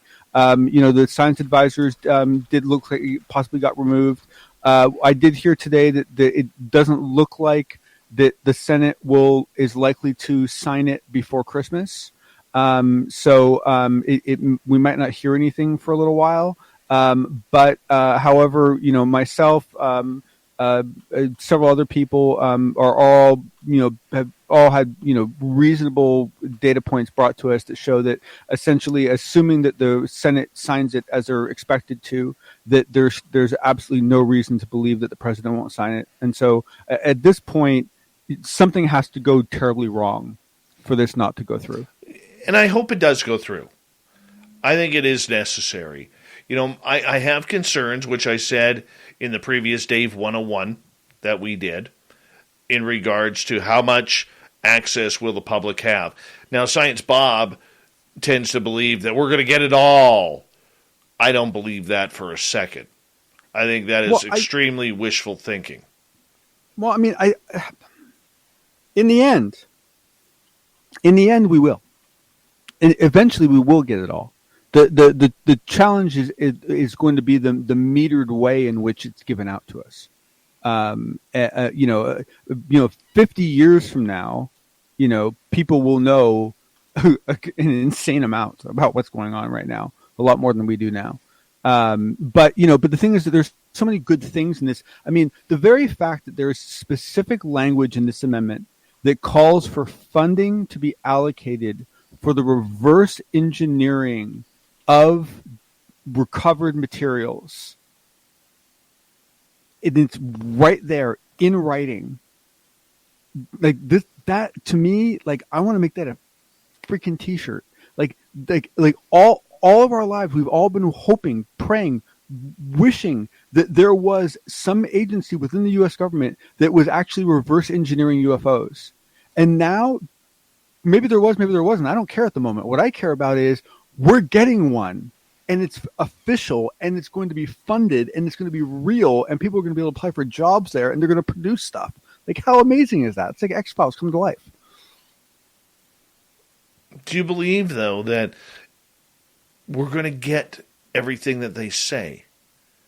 Well, the thing is yes, I do, because of the fact that in the United States, what a lot of people fail to recognize is that the purpose of the United States government is to facilitate interstate commerce, right? That's really what it's there for. And the thing is that a lot of these technologies, it can be introduced to the U.S. market exclusively, okay? And that gives the U.S. market insane advantage over other countries. And so it does get released. This stuff gets released all the time. It gets released very slowly. It doesn't get released as fast as we wish it would, and it gets released very carefully. And yeah, certainly there are some things that are on the dangerous side that don't ever get released. But I mean, think about it. I mean, look, there is significant evidence. Okay, it's not guaranteed, but there is significant evidence that titanium came as a result of research derived from recovered material. Think about what titanium has done for this planet. I mean, my wedding band's titanium. I love it. The thing is light as a feather, right? I mean, titanium is a huge, huge thing for humanity, and it's very likely that was derived, at least at some level, from recovered material. That's amazing to me, and I think there's a lot more stuff like that we're just not aware of. All right, Fedora John, I know you'll be around for the after show. We're going to get to the news with Shirky Poo right now.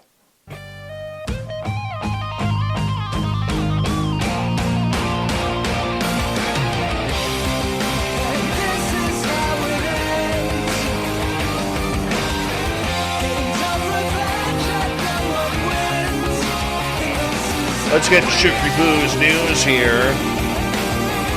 A recent over-the-air update pushed out by Tesla delivered an unexpected new feature, the ability for a motorist to play video games even while driving, and that has raised concerns of federal safety regulators. It's just the latest time that Tesla appears to have pushed the boundaries when it comes to automotive safety, with the National Highway Traffic Safety Administration having repeatedly raised concerns about the automaker's initial autopilot system and more recent full self-driving feature.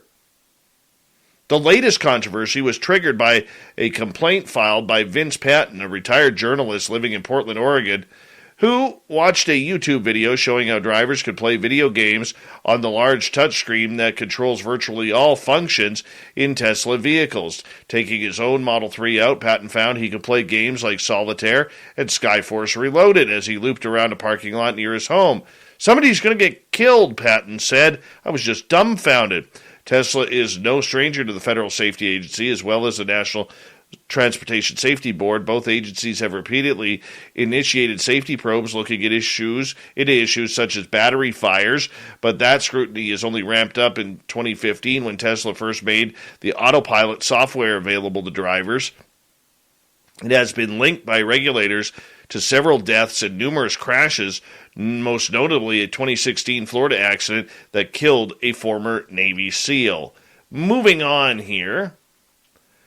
How's this for Christmas time? A satisfied customer's social media post led to a Georgia waitress receiving more than $10,000 in tips from strangers. Rita Williams said on her Facebook post that she was dining out at IHOP in Morrow with her mother when she was impressed by her server, Jasmine Castillo.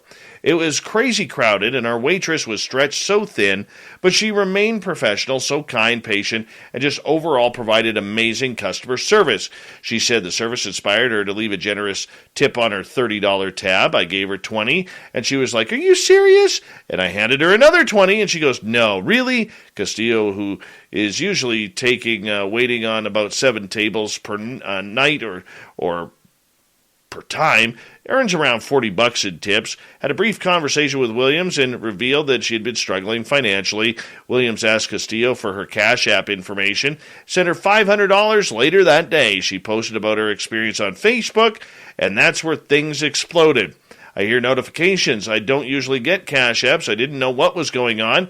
Castillo said the tips from social media strangers exceeded $10,000 within the week. She said the tips couldn't have come at a more fortuitous time. "I've had a couple of bills overdue," Castillo said. "My mom is sick. She just got out of the hospital Thanksgiving Day. Her medicine and hospital bills. I can finally help with that. It's been hard." Way to go. Way to go. That's good humanity right there. Good humanity. A California woman captured a video of a real humbug situation. A bear cub, decided that it didn't like the Christmas decoration of a reindeer that was, one of them big inflatable kinds. So it basically attacked it and ripped it apart. Donna Hargett on Monrovia posted the video to social media showing the bear cub wrestling with the giant inflatable Christmas decoration in the neighbor's yard. "I looked up and there it was, jumping on the reindeer. I was laughing to myself out in the street." Hargett said the mother and cub are frequent visitors to the neighborhood. "We see these two around all the time. They're trouble." Hargett says bears often come down from the San Gabriel Mountains. She said the animals once broke into her home. "Through the window one time, there were scratches on the wall, and one got up on the bed, and there were paw prints. Couldn't sleep in there after that." Thank you to Shirky Poo for the incredible news. And, of course, John Hudson for the unbiased UFO report. And, of course, we say a big thank you to the crypto guru Ronald Murphy for coming on in and making a great night of cryptid talk just before Christmas. Remember, you can find all of the guru's books by going on Amazon, going on Barnes & Noble, and now, apparently, you can get his books at Walmart. I'm not sure here in Canada yet. The U.S. for sure. That we do know. He's got an incredible On series that you're going to want to check out. It's all about cryptids and monsters. That's why the Guru is one of the best, and we love him on this show. We got Mr. Ron Bumblefoot Thal rocking in the background with Little Brother is Watching. Bumblefoot is the official music of Spaced Out Radio, rocking us in and out of every single show. Get your horns up for the guitar god himself. Special thanks to everybody listening in at home, at work, in your cars, wherever you may be. Thank you to everyone in our chat rooms tonight on YouTube, Twitch, LGAB, Revolution Radio, Spreaker, Facebook, the Space Travelers Club, and on Twitter at Spaced Out Radio.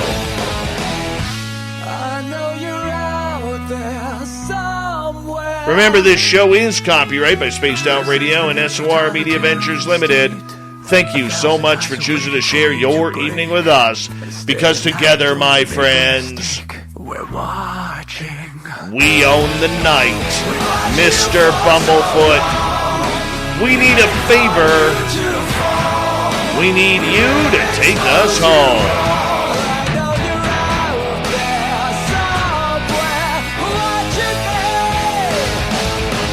Yes, the Woo Train has docked for the night, but soon, my friends, we shall ride again. Your seats are always available. Your tickets never expire. And if you want to bring a friend, we've got room for them too. Good night.